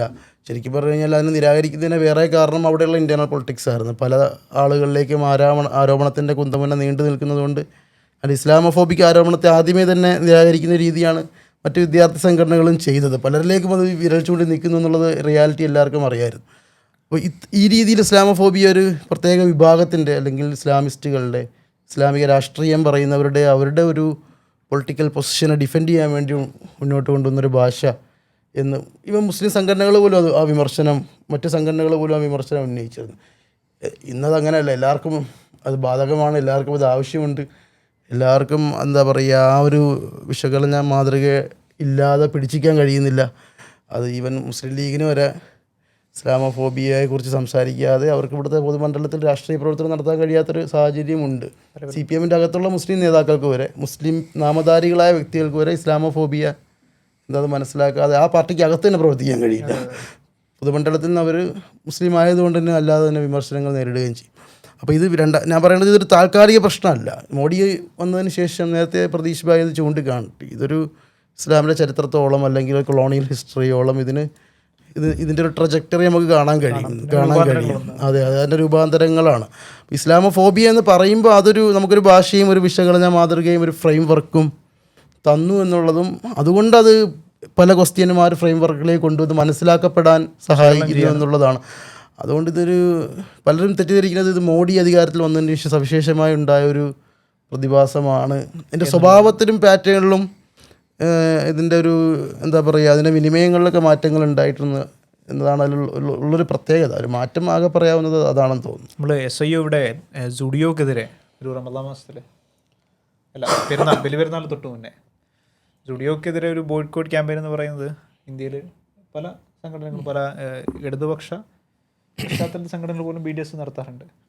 പക്ഷേ SIO കോഴിക്കോട് ജില്ലാ കമ്മിറ്റി അന്ന് സുഡിയോക്കെതിരെ ഒരു BDS ബോയ്ക്കോട്ട് സമരം നടത്തി. പക്ഷെ അതിനടുത്ത കേരളത്തിലെ മാധ്യമങ്ങൾ വലിയ രീതിയിൽ പല ചാനൽ ചർച്ചകളിലേക്ക് വിഷയെടുത്തു. എന്നിട്ട് ചോദിക്കുന്ന ചോദ്യങ്ങളൊക്കെ, നിങ്ങളിത് എല്ലാത്തിനോടും ഇപ്പോൾ ഗൂഗിൾ നിങ്ങൾ ബോയ്ക്കോട്ട് ചെയ്യുമോ, അങ്ങനെ ഫേസ്ബുക്ക് ബോയ്ക്കോട്ട് ചെയ്യുമോ, ഇവിടുത്തെ സാധാരണ ഇസ്രായേലിനൊപ്പം നിൽക്കുന്ന മനുഷ്യന്മാർ ചോദിക്കുന്ന പല ചോദ്യങ്ങൾ കൊണ്ടാണ് പല ചാനൽ ചർച്ചയിലെ അവതാരകരും നമ്മുടെ SIOവിൻ്റെ പ്രതിനിധികളെ നേരിട്ടിട്ടുള്ളത്. പക്ഷേ ബോയ്ക്കോട്ട് ജുഡിയോ ബോയ്ക്കോട്ട് ചെയ്യുക ശരിക്കും SIO നടത്തിയത് പോലും പിന്നെ തുടർച്ചയാണ്. അതായത് ഇന്ത്യയിലെ തന്നെയുള്ള വ്യത്യസ്ത സിറ്റികളിൽ രൂപപ്പെട്ട വ്യത്യസ്ത സംഘടനകൾ നടത്തിയതാണ്. പക്ഷെ അത് SIO സംഘടന നടത്തുമ്പോഴേക്കും അതിൻ്റെ ആഖ്യാനങ്ങൾ മാറുന്നു, നരേഷൻ മാറുന്നു. അത് കൊഴിയുന്നത് നേരത്തെ പറഞ്ഞ പോലെ ആ ഇൻഡസ്ട്രി കൊഴിയുന്നത് സംഘപരിവാർ, അതിൽ സുരേന്ദ്രൻ പോസ്റ്റ് ഇടുന്നു. അന്ന് ശരിക്കും BJP ഒരു ക്യാമ്പയിനായി ഏറ്റെടുത്തത് ജുഡിയോ എന്ന് സാധനങ്ങൾ വാങ്ങിക്കുക. ഇങ്ങനെയാണ് അതിൻ്റെ ഒരു ഫലം കൊയ്തുകൊണ്ടിരിക്കുന്നത്. സാധാരണ എന്ന് വെച്ച് കഴിഞ്ഞാൽ നമ്മളൊരു വംശീയ പരാമർശം അല്ലെങ്കിൽ ഒരു എന്താ പറയുക, ഒരു ഭരണകൂട വേട്ട അതിനെ മുൻനിർത്തി നടന്നു കഴിഞ്ഞാൽ സാധാരണഗതിയിൽ അതിനെതിരെ ഒരു നിയമപരമായ ഒരു ആക്ഷൻ ഉണ്ടാവുക, സർക്കാർ പോലീസ് നടപടി എടുക്കുക, ഒരു സാമൂഹിക ജാഗ്രത ഉണ്ടാവുക എന്നതൊക്കെയാണ്. പക്ഷേ ഇത് കേരളത്തിൽ സ്റ്റുഡിയോ വിഷയം മനസ്സിലാക്കണമെങ്കിൽ തന്നെ ഒരുപാട് കാര്യങ്ങൾ. ഇപ്പം ഉദാഹരണം നാർക്കോട്ടിക് ജിഹാദ് എന്ന് പറയുന്നത് ഒരു വംശീയമായിട്ടുള്ളൊരു ആരോപണവും ആ രീതിയിലുള്ള ഒരു അജണ്ട വെച്ചിട്ടുള്ളൊരു സംസാരമാണ്. ആ ഇസ്ലാമോഫോബിക് ആരോപണങ്ങളിൽ അല്ലെങ്കിൽ അത്തരം പ്രസ്താവനകൾക്ക് പ്രത്യേക യുക്തി ഉണ്ടാവണമെന്നില്ല എന്ന് സാധാരണ പറയാറുണ്ട്. ഒരു യുക്തിയും ഇല്ലാണ്ട് എന്തും വിളിച്ച് പറയാൻ കഴിയും. അതുകൊണ്ട് അതിന് മറുപടികൾ അവർ പ്രതീക്ഷിക്കുന്നുമില്ല. അപ്പോൾ ശരിക്കും അപ്പോൾ ഇതിനെന്താ സൊല്യൂഷൻ? അങ്ങനെ ഒരു അലിഗേഷൻ ഉണ്ടായിക്കഴിഞ്ഞാൽ അതാണ് പിന്നെ അടുത്തൊരു ആഴ്ച കേരളത്തിൽ കത്തിക്കുക. അപ്പോൾ അതിനെ വളരെ ജനാധിപത്യപരമായി നിരപേക്ഷമായി ചർച്ചയ്ക്കെടുക്കും ചാനലുകൾ. എന്താ പറയുക, ആരോപണത്തിൽ കഴമ്പുണ്ടോ, ശരിയുണ്ടോ, അതിലെ വസ്തുത. അപ്പോൾ അതിന് എന്താ പറയുക ഈക്വലി പാനലുകളൊക്കെ കൊടുക്കും. എന്നിട്ട് അതിനെങ്ങനെ ഫ്യൂൽ ചെയ്ത് ഒരാഴ്ച 2 ആഴ്ച അത് കത്തിക്കും. അപ്പോൾ ആ ഒരു വംശീയ ആരോപണത്തെ എന്ത് ചെയ്യും, അതിനൊരു അജണ്ടയാക്കി എടുത്ത് അതിനെ മറ്റ് ഭാഷകളിലേക്കും കൺവെർട്ട് ചെയ്ത് പുതിയ പ്രൊഡക്റ്റുകളാക്കി മാറ്റി അതിവിടെ സെല്ല് ചെയ്ത് അതിൻ്റെ ഒരു എക്സ്പയറി ഡേറ്റ് ആകുമ്പോഴത്തേക്കും അടുത്ത സാധനം വരും. ഇങ്ങനെയാണ് ഇതൊരു ചെയിൻ ബിസിനസ് പോലെയാണ്. അപ്പോൾ നിങ്ങളിപ്പോൾ സ്റ്റുഡിയോക്കെതിരെ ഒരു ഇത് നടത്തി കഴിഞ്ഞാൽ അതെന്താ പറയുക, അതൊരു ബോയ്ക്കോട്ടിങ്ങിൻ്റെ ഭാഗമായിട്ടുള്ളൊരു ആക്റ്റാണ്, അല്ലെങ്കിൽ ഒരു പ്രൊട്ടസ്റ്റാണ്. പക്ഷേ അത് ഓൾറെഡി ഇവിടെ ഒരു ഗ്രൗണ്ട് സെറ്റ് ചെയ്തിട്ടുണ്ട്. നിങ്ങൾ ഒരു മുസ്ലിങ്ങൾ ഒരു രാഷ്ട്രീയ ചോദ്യം ഉന്നയിക്കുമ്പോൾ അതിനെങ്ങനെ വിമർശിക്കാം, അല്ലെങ്കിൽ മുസ്ലിങ്ങൾക്കെതിരെ വരുന്ന ഗുരുതരമായിട്ടുള്ളൊരു വംശീയ രാഷ്ട്രീയ ആരോപണത്തെ എങ്ങനെ സെല്ല് ചെയ്യാം എന്നതിനോട് ഓൾറെഡി ഒരു ഗ്രൗണ്ട് സെറ്റ് ചെയ്തിട്ടുണ്ട്. സെറ്റ് ചെയ്തിട്ടുള്ള അടുത്ത് നിങ്ങൾ ഇന്നീ ഒരു ഗാന്ധിയൻ മാർഗത്തിലുള്ള ഒരു പ്രൊട്ടസ്റ്റ് നടത്തിയാൽ തന്നെയും അത് സ്വീകാര്യമല്ലേ. ഇപ്പോൾ ഡൊമിനിക്കിൻ്റെ കാര്യം പറയുമ്പോഴും അതാണല്ലോ, അത് നമ്മൾ സാധാരണ UAP ആയിട്ടില്ല എന്ന് പറയാറുണ്ട്. UAPൻ്റെ പ്രയോഗം തന്നെ പ്രശ്നമാണെന്നതുകൊണ്ട് മുസ്ലിങ്ങൾ UAP ഇടുന്നതിനെ കുറിച്ചല്ല അതിൽ പറയുന്നത്. എന്നാൽ അതിനോടുള്ള സമീപനത്തിൽ UAP ആർക്ക് വേണ്ടി സ്പെഷ്യലി റിസർവ്ഡ് ചെയ്തതാണെന്നുള്ളതിൻ്റെ ഏറ്റവും വലിയ തെളിവായിരുന്നു അത്. ഡൊമിനിക്കിന് കിട്ടിയൊരു ആനുകൂല്യം എന്താ പറയുക, യഹോവ സാക്ഷികൾ ദേശസ്നേഹം ഇല്ലാത്തവരാണ്. അപ്പോൾ ദേശസ്നേഹമില്ലാത്ത യഹോവ സാക്ഷികൾക്കെതിരെയുള്ള ഡൊമിനിക്കിൻ്റെ ഒരു ദേശസ്നേഹിയായ ഡൊമിനിക്കിൻ്റെ പ്രതികാരമായിരുന്നല്ലോ. അപ്പോൾ ആ രീതിയിലുള്ള വേറെ ഒരു തരം ദേശീയമായ ആനുകൂല്യങ്ങൾ മാധ്യമങ്ങളുടെ ഒരു അന്വേഷണാത്മക ഉണ്ടല്ലോ, അത് മുസ്ലിം പേരുണ്ടോ എന്നുള്ള പരതൽ ഒരു മണിപ്പൂരിൽ സ്ത്രീകളെ നഗ്നയായി ആ കലാപം നടക്കുന്ന സമയത്ത് നഗ്നയെ നടത്തി. അപ്പോൾ ആളുകൾ മാധ്യമങ്ങൾ പരതുക അതിലൊരു മുസ്ലിം പേരുണ്ടോ. അപ്പോൾ ഈരാറ്റുപേട്ടയിലെ പിന്നെ ക്രിസ്ത്യൻ പള്ളിയുമായി ബന്ധപ്പെട്ട വിഷയങ്ങളിൽ അപ്പോൾ ഇതിൽ മുസ്ലിം പേരിനെ പരതുക എന്നുള്ളത് ഒരു അന്വേഷണാത്മകത ഉണ്ടല്ലോ, ഇതിൽ റിസർച്ച്. ഇത് മുസ്ലിം കർത്തത്തിലുള്ള വിഷയങ്ങൾ മാത്രമേ ചാനൽ ബാധകമായിട്ടുള്ളൂ. നേരെ മറിച്ച് കളമശ്ശേരി വിഷയം വരുമ്പോൾ അവിടെ സ്റ്റോപ്പ് ചെയ്യപ്പെടാണ്. പേര് മാറുന്നതോടുകൂടി ഇവിടെ അന്വേഷണാത്മകതയും ഫാക്ട് ചെക്കിംഗ് ഒക്കെ സ്റ്റോപ്പ് ചെയ്യും. തീർച്ചയായിട്ടും അല്ല അതാണ് ഇത് പ്രശ്നം. അതായത് ഇതിൽ ഇപ്പോൾ ഈ നമ്മളിപ്പോൾ നേരത്തെ പറഞ്ഞ പോലെ ഇപ്പോൾ സ്വയം നിർണ്ണയാവകാശം, സ്വയം സംഘടന, അതുപോലെ തന്നെ ഇപ്പം നമ്മുടെ മുസ്ലിങ്ങൾ അവരുടെ അവകാശത്തിന് വേണ്ടി പറയുന്ന പോലെ തന്നെ പൊതു അവകാശത്തിന് വേണ്ടി അവർക്ക് പറയാനുള്ള അധികാരമുണ്ടല്ലോ. ഒരു പൊതു പ്രശ്നം ഉണ്ടാകുന്നു, അപ്പോൾ ഒരു മാലിന്യ പ്ലാന്റ് വരുന്നു, അതൊരു പൊതു വിഷയമാണ്, അതിനും അഭിപ്രായം പറയാമല്ലോ. അപ്പോൾ അതിനെ നമ്മൾ അവിടെയും അതുപോലും അവർ നിരാകരിക്കുന്നു എന്നുള്ള ഒരു പ്രശ്നമുണ്ട്. പിന്നെ ഈ പരതൽ നമ്മൾ അതേ ഇത് തന്നെയാണ്, പരതി ഇല്ലെങ്കിൽ ഉണ്ടാകുന്നൊരു നിരാശയുണ്ട്. അപ്പോൾ അതോട് ആ വിഷയം അവിടെ തീരുകയും അത് തീർന്നു. പിന്നെ ഇതെല്ലാം ഈ പറഞ്ഞ പോലെ ഇതെല്ലാം നിൽക്കുന്നത് ഈ നമ്മൾ ഇതിൽ കറങ്ങി വന്നിരിക്കുന്നതിൻ്റെ വേര് വന്നിരിക്കുന്നത് ഈ പറഞ്ഞ കണക്കാണ്, ഈ ബോധത്തിലാണ്. അത് ഈ ഒന്ന് ഇത് നിലനിർത്തേണ്ടതിന് ആവശ്യമുണ്ട്. കാരണം അതിനൊരു ആവശ്യമുണ്ടല്ലോ. കാരണം അത് ഈ ഇപ്പുറത്ത് കുറച്ച് അവർ ഈ മുസ്ലിങ്ങൾ എന്ന് പറയുന്ന ഒരു ഭീകരവാദികൾ അവിടെ ഉണ്ടെങ്കിൽ മാത്രമേ ബാക്കി ഇപ്പുറത്തേക്കുന്ന ആൾക്കാർക്ക് ഒരു നിലനിൽപ്പുള്ളൂ. അവരുടെ നിലനിൽപ്പ് തന്നെ മറ്റേ ഭീകരതയില്ല. അപ്പോൾ അങ്ങനെ ഒരു ഭീകരത ആക്കിയാണ് ഉണ്ടാക്കിയെന്നാണ് മാധ്യമങ്ങൾ വളരെ കൃത്യമായ പങ്ക് കൃത്യമായിട്ട് വഹിക്കുന്നുണ്ട്. അപ്പോൾ അത് ഒരു പ്രശ്നമാണ്. മാത്രമല്ല ഇതിനെതിരെ നിൽക്കുന്ന മാധ്യമങ്ങളെല്ലാം നമുക്ക് നോക്കിയാൽ മതി. ഏതൊക്കെ മാധ്യമങ്ങൾ ഇവിടെ ഇന്ത്യയിൽ ഉണ്ടായിരുന്നതെല്ലാം ഇപ്പോൾ ഇല്ല എന്ന് നോക്കിക്കഴിഞ്ഞാൽ അത് കൃത്യമായിട്ട് നമുക്ക് മനസ്സിലാക്കാവുന്നതേ ഉള്ളൂ. അപ്പോൾ അങ്ങനെ ഉള്ള കുറച്ച് അല്ലാത്തുള്ള വിഷയങ്ങളാണ് എനിക്ക് അതിൻ്റെ അകത്ത് പറയാനുള്ളത്. അങ്ങനെ പരതുന്ന ഉള്ളടക്കങ്ങൾക്കേ വാർത്താമൂല്യവും ഉള്ളൂ എന്നുള്ളൊരു പ്രശ്നമുണ്ട്. ഈ റീച്ച്, കണ്ടന്റ്, വൈറാലിറ്റി, ഇതിൻ്റെ സ്ഥിരമായി ചർച്ചക്കെടുക്കും, ഡിബേറ്റിനെടുക്കും, പണം. അത് ഏതോ ഒരു യൂട്യൂബ് ചാനലിൽ ഇപ്പോൾ നിങ്ങൾ നാളെ ഉണ്ടാക്കിയിട്ട് നിങ്ങൾ ഈ പരതിക്കൊണ്ടേ ഇരുന്നാൽ മതി. അടുത്ത ആഴ്ചത്തെ പ്രൈം ടൈം ഡിബേറ്റുകളിൽ വരും ഈ പരതൽ. വേടന് പിന്നിൽ മുസ്ലിങ്ങളുണ്ടോ എന്ന് പരതി.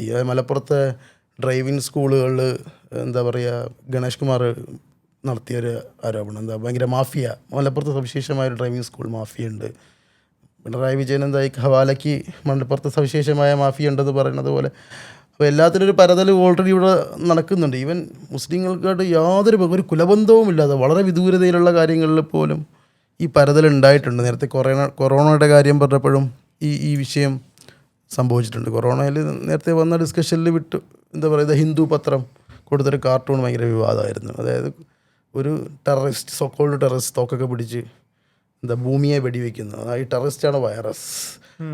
ഹിന്ദു പത്രം, ഇന്ത്യയിലെ ഏറ്റവും ലിബറൽ എന്താ പറയുക ഡെമോക്രാറ്റിക് ലാംഗ്വേജിൽ വരുന്ന ഏറ്റവും ആ പത്രത്തിൽ ശരിക്കും ആ കാർട്ടൂണ് പിൻവലിച്ച് ചെറിയൊരു മാപ്പൊക്കെ എഴുതിയെന്ന് തോന്നുന്നു പിറ്റേ ദിവസം. പക്ഷേ ഏറ്റവും ഡേഞ്ചറസ് ആയിട്ടുള്ള ഒരു പ്രൊഡക്റ്റ് പുറത്തുവിട്ടത് ഹിന്ദു പത്രമായിരുന്നു. അവരൊരു ടെററിസ്റ്റ് ഇങ്ങനെ ഒരു എന്താ പറയുക വലിയ പൈജാമയൊക്കെ ഇട്ടിട്ട്, അതാണ് കൊറോണ, ഇങ്ങനെ വെടിവെക്കുകയാണ് ഭൂമീനെ. അപ്പോൾ ആ രീതിയിലുള്ള ഈ പരതലും കണ്ടെത്തലും ഒക്കെ ഓൾറെഡി ഇത് ഈ ഇൻഡസ്ട്രിയുടെ ഭാഗമാണ്. അത് എപ്പോഴും ഇപ്പോൾ ഷാജൻ സക്കറി എന്തുകൊണ്ടാണ് കൂടുതൽ റീച്ചിലേക്ക് വരുന്നത്? അതെ അതെ അല്ല അത് ഈ അതിൽ വേറൊരു ഹിന്ദു പത്രത്തിൻ്റെ മാത്രമായിട്ടൊരു പ്രശ്നം കാണേണ്ടതല്ല. അത് അതായത് നമ്മൾ എന്തെങ്കിലുമൊക്കെ എക്സ്പ്ലെയിൻ ചെയ്യുമ്പോൾ അതിലൊരു ഒരു ഇസ്ലാമിക് മെറ്റഫർ ഉപയോഗിക്കുക എന്ന് പറയുന്നതും ഒരു ഇസ്ലാമിക് ഫ്രെയിം വർക്കാണ്. അതായത് ഇപ്പം നമ്മളിപ്പം ഒരു സവർണ ക്വസ്റ്റ്യൻ അഡ്രസ്സ് ചെയ്തുകൊണ്ടിരിക്കുമ്പോഴത്തേക്ക് താലിബാൻ എന്നൊരു വാക്ക് ഉപയോഗിക്കും. അതായത് ഹിന്ദു താലിബാൻ എന്നൊക്കെ ഉപയോഗിക്കും. അപ്പോൾ അതുപോലെ ഈ പറഞ്ഞ പോലെ ഒരു കാർട്ടൂൺ വരുമ്പോഴത്തേക്ക് ഒരു കൊറോണ എന്ന് പറയുന്ന ഒരു വലിയൊരു മാരകമായ ഒരു വൈറസ്, മനുഷ്യന് അപകടം നിലനിൽപ്പിന് തന്നെ ഭീഷണിയായിട്ടുള്ള വൈറസ് വരുമ്പോൾ അപ്പോഴും നമ്മൾ ഉപയോഗിക്കുന്നത് ഈ ഇസ്ലാമിക് മെറ്റഫേഴ്സ്. നൂറ്റാണ്ട് എന്നുള്ളത് പഴയ ഒരു പഴഞ്ചൻ സാധനത്തിന് പറയാൻ വേണ്ടി ഇപ്പൊ നൂറ്റാണ്ട് ആറിലെ പോവാ. പഴഞ്ചൻ ഏത് തരം പഴഞ്ചനും നൂറ്റാണ്ട് 6-ആം നൂറ്റാണ്ട്. ഇസ്ലാം പക്ഷേ 7-ആം നൂറ്റാണ്ടിലാണെന്നാണ് എൻ്റെ ഒരു ധാരണ. അല്ലേ 6-7 രണ്ടായി പറയാനുണ്ട്. എന്തായാലും പൊക്കി പറയാനല്ലോ ആരും ഉപയോഗിക്കുന്നത്. നേരത്തെ പറഞ്ഞ പോലെ ആ വാക്ക് ഉപയോഗിക്കുന്നത് അവരെ ഇതാക്കാൻ. നൂറ്റാണ്ടെന്നുള്ള പ്രയോഗം ആ രീതിയിലുള്ള സോഷ്യൽ മീഡിയ വൊക്കാബുലറിയാണ്. ഏത് പഴഞ്ചനെയും പ്രയോഗിക്കാൻ വേണ്ടിയിട്ട്. അല്ല, രസകരമായ സംഗതി നമ്മളിപ്പോൾ മുസ്ലിങ്ങൾ മാത്രമല്ല, ഇപ്പോൾ ഏത് സമൂഹം എടുത്താലും ഇന്ത്യയിൽ എല്ലാ സമൂഹങ്ങളും ഒരേ സമയത്ത് ജീവിക്കുന്നവരല്ല. നമുക്കറിയാൻ പറ്റും. ഇപ്പം നമ്മളിപ്പോൾ 2025 എന്നൊക്കെ പറഞ്ഞാലും സമൂഹം മൊത്തം എടുത്ത് പോയി കഴിഞ്ഞാൽ എല്ലാ സമൂഹങ്ങളും അങ്ങനെ 2025 ജീവിക്കുന്നവരെ, പല സമൂഹങ്ങളും പല സമയത്ത് ജീവിക്കുന്നവർ. അപ്പോൾ അതിനാണ് നമ്മൾ ഈ സോഷ്യൽ ടൈം എന്ന് പറയുന്ന സാമൂഹിക ടൈം ഉണ്ടല്ലോ, ഓരോ കമ്മ്യൂണിറ്റിക്ക് പറയുന്നത്. പക്ഷെ നമ്മളപ്പോഴും ഇത്രയൊക്കെ നമ്മൾ തിയറൈസ് ചെയ്ത് കൊടുത്താലും അത് മുസ്ലിങ്ങൾ എപ്പോഴും 6-ആം നൂറ്റാണ്ടിൽ വയ്ക്കണം. മാധ്യമങ്ങളിൽ ഇതിനെക്കുറിച്ച് സംസാരിക്കുമ്പോൾ തന്നെയും ഇപ്പം മീഡിയ വൺ കുറച്ചധികം ഇതിനെ വിശകലനം ചെയ്യുന്ന ഒരു സമീപനം. അപ്പം അതിൽ തന്നെയും ഇപ്പം മീഡിയ വൺ ഒരു നന്മപരം എന്ന അർത്ഥത്തിലല്ല, മീഡിയ വൺ ചെയ്യുന്ന ഇതിനൊരു പ്രതി നറേഷൻ ഉണ്ടാക്കിയെടുക്കുന്ന. പക്ഷെ അതിനെ മീഡിയ വൺ ഇവിടെ കൈകാര്യം ചെയ്യപ്പെടുന്നത് എങ്ങനെയാണ്? മീഡിയ വൺ ഒരു ഏഷ്യാൻ ന്യൂസ് രാജീവ് ചന്ദ്രശേഖരൻ്റെ ഓണർഷിപ്പിലുള്ളൊരു സംവിധാനമാണ്, BJP സംസ്ഥാന പ്രസിഡൻ്റാണ്. പക്ഷെ മീഡിയ വണ്ണിനെ ഈ രീതിയിൽ അതൊരു മൗദൂദ് ചാനലാണെന്ന് ആക്ഷേപിക്കുന്നത് ഇടതുപക്ഷ മന്ത്രിമാർ തന്നെ. ഇപ്പോൾ ഒരു ഇടതുപക്ഷ മന്ത്രി ഇത് മീഡിയ വൺ ആണല്ലോ അല്ലേ, ഒരു ചോദ്യം ചോദിക്കുമ്പോൾ മീഡിയ വൺ ആണല്ലോ ഒരു പ്രിസംഷൻ വെച്ചുകൊണ്ട് സംസാരിക്കുന്നു. ഇതിൽ സീതാവൂദിന് എതിരെ നേരിട്ടിട്ടുള്ള വളരെ ബ്രൂട്ടലായിട്ടുള്ള ഒരു സൈബർ അറ്റാക്ക്, അതിനെതിരെ അപ്പോൾ ഇതിന് ചാപ്പ് കൊടുക്കുകയാണ്. ഈ ഒരു വേറൊരു പ്രതി സംസാരങ്ങൾ നിർവഹിക്കുന്ന ഒരു മാധ്യമത്തിനെതിരെ ചാപ്പ് കൊടുത്തിട്ടുണ്ട്. അതായത് ഒരു മുസ്ലിമിന് ജേർണലിസ്റ്റ് ആകാൻ കഴിയുമോ എന്നുള്ളൊരു ഫണ്ടമെന്റൽ ക്വസ്റ്റ്യൻ വരുന്നത് അവിടെ നിന്നാണ്. നിങ്ങൾക്ക് അതിൽ വേറൊരു കാര്യം കൂടെ ഉണ്ട്. സീതാവൂദ് ഒരു ജേർണലിസ്റ്റ് ആയതുകൊണ്ടാണല്ലോ മീഡിയ വണ്ണിൻ്റെ ആ ചോദ്യം. പക്ഷേ അങ്ങനെയല്ല ചോദിക്കുന്നത്. കാരണം സീതാവൂദ് മറ്റേ ജമാഅത്തെ ഇസ്ലാമിയുടെ ഷൂറ അംഗം ആയതുകൊണ്ടാണ് മീഡിയ വണ്ണിൻ്റെ ആളായിരുന്നത്. അതായത് സീതാവൂദിന് നമ്മൾ ഒരു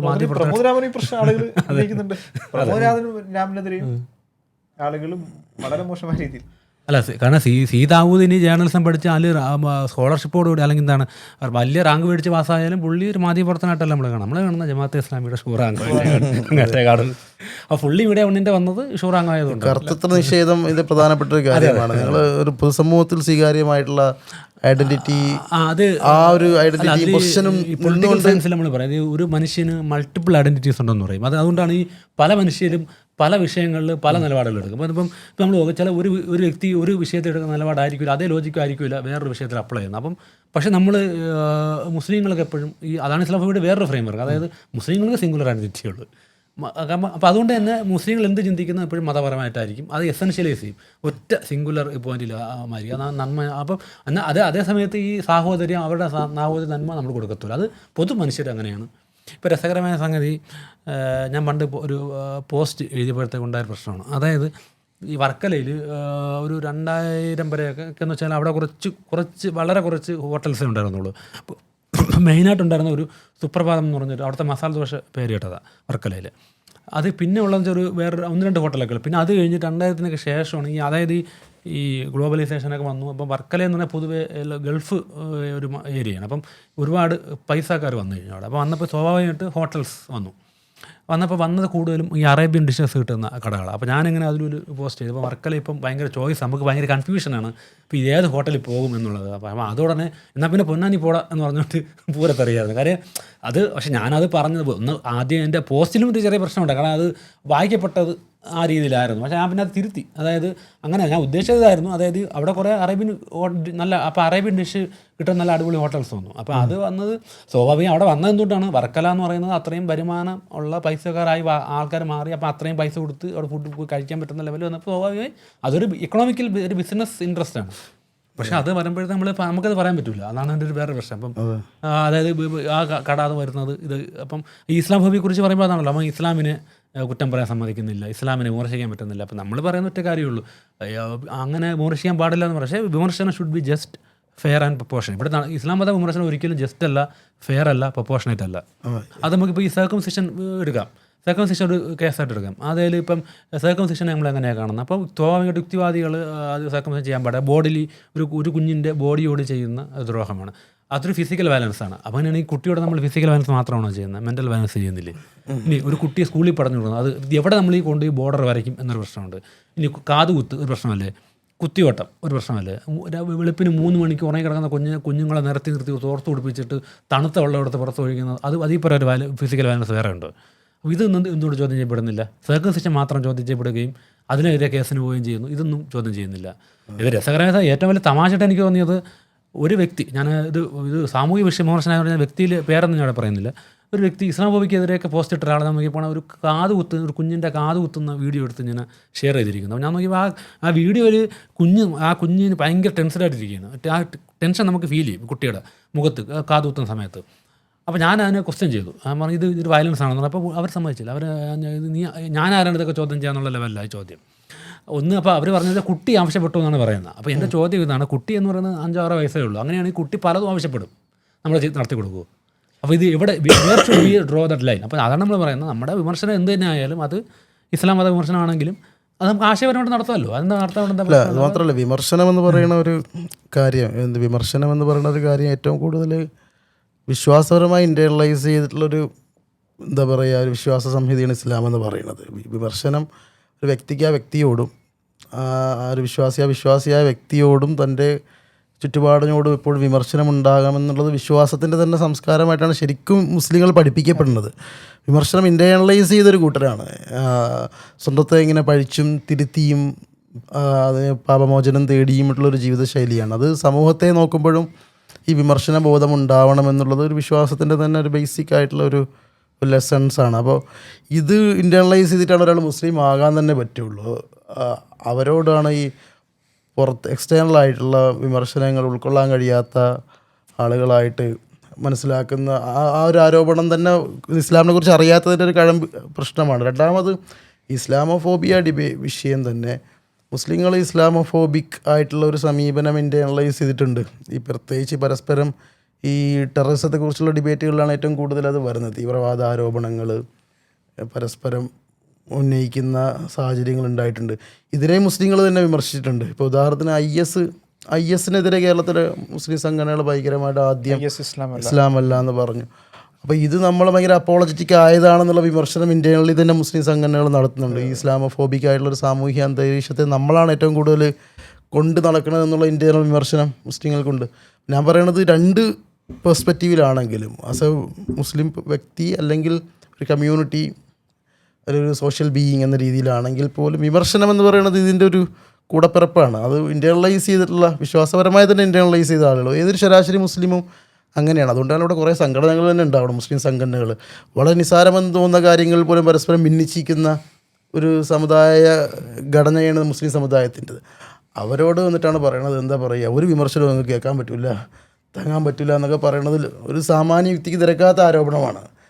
ശരിക്കും പറഞ്ഞാൽ അതിൽ വംശീയ ഉള്ളടക്കം ഉള്ളതുകൊണ്ടും അതിന് കൃത്യമായ അജണ്ട ഉള്ളതുകൊണ്ടും അതിന് പ്രത്യേക താല്പര്യമുള്ളത് കൊണ്ട് തന്നെയാണ് അതിനെ നേരിടുന്നത്. അല്ലാണ്ട് നേരെ ആ ലോജിക്കെടുത്ത് ഇങ്ങോട്ട് മുകളിൽ വെക്കും, നിങ്ങളൊന്നും പറയാൻ പറ്റില്ല, ഇസ്ലാമോഫോബിക് ആക്കിക്കളെ എന്ന് പറയണത്.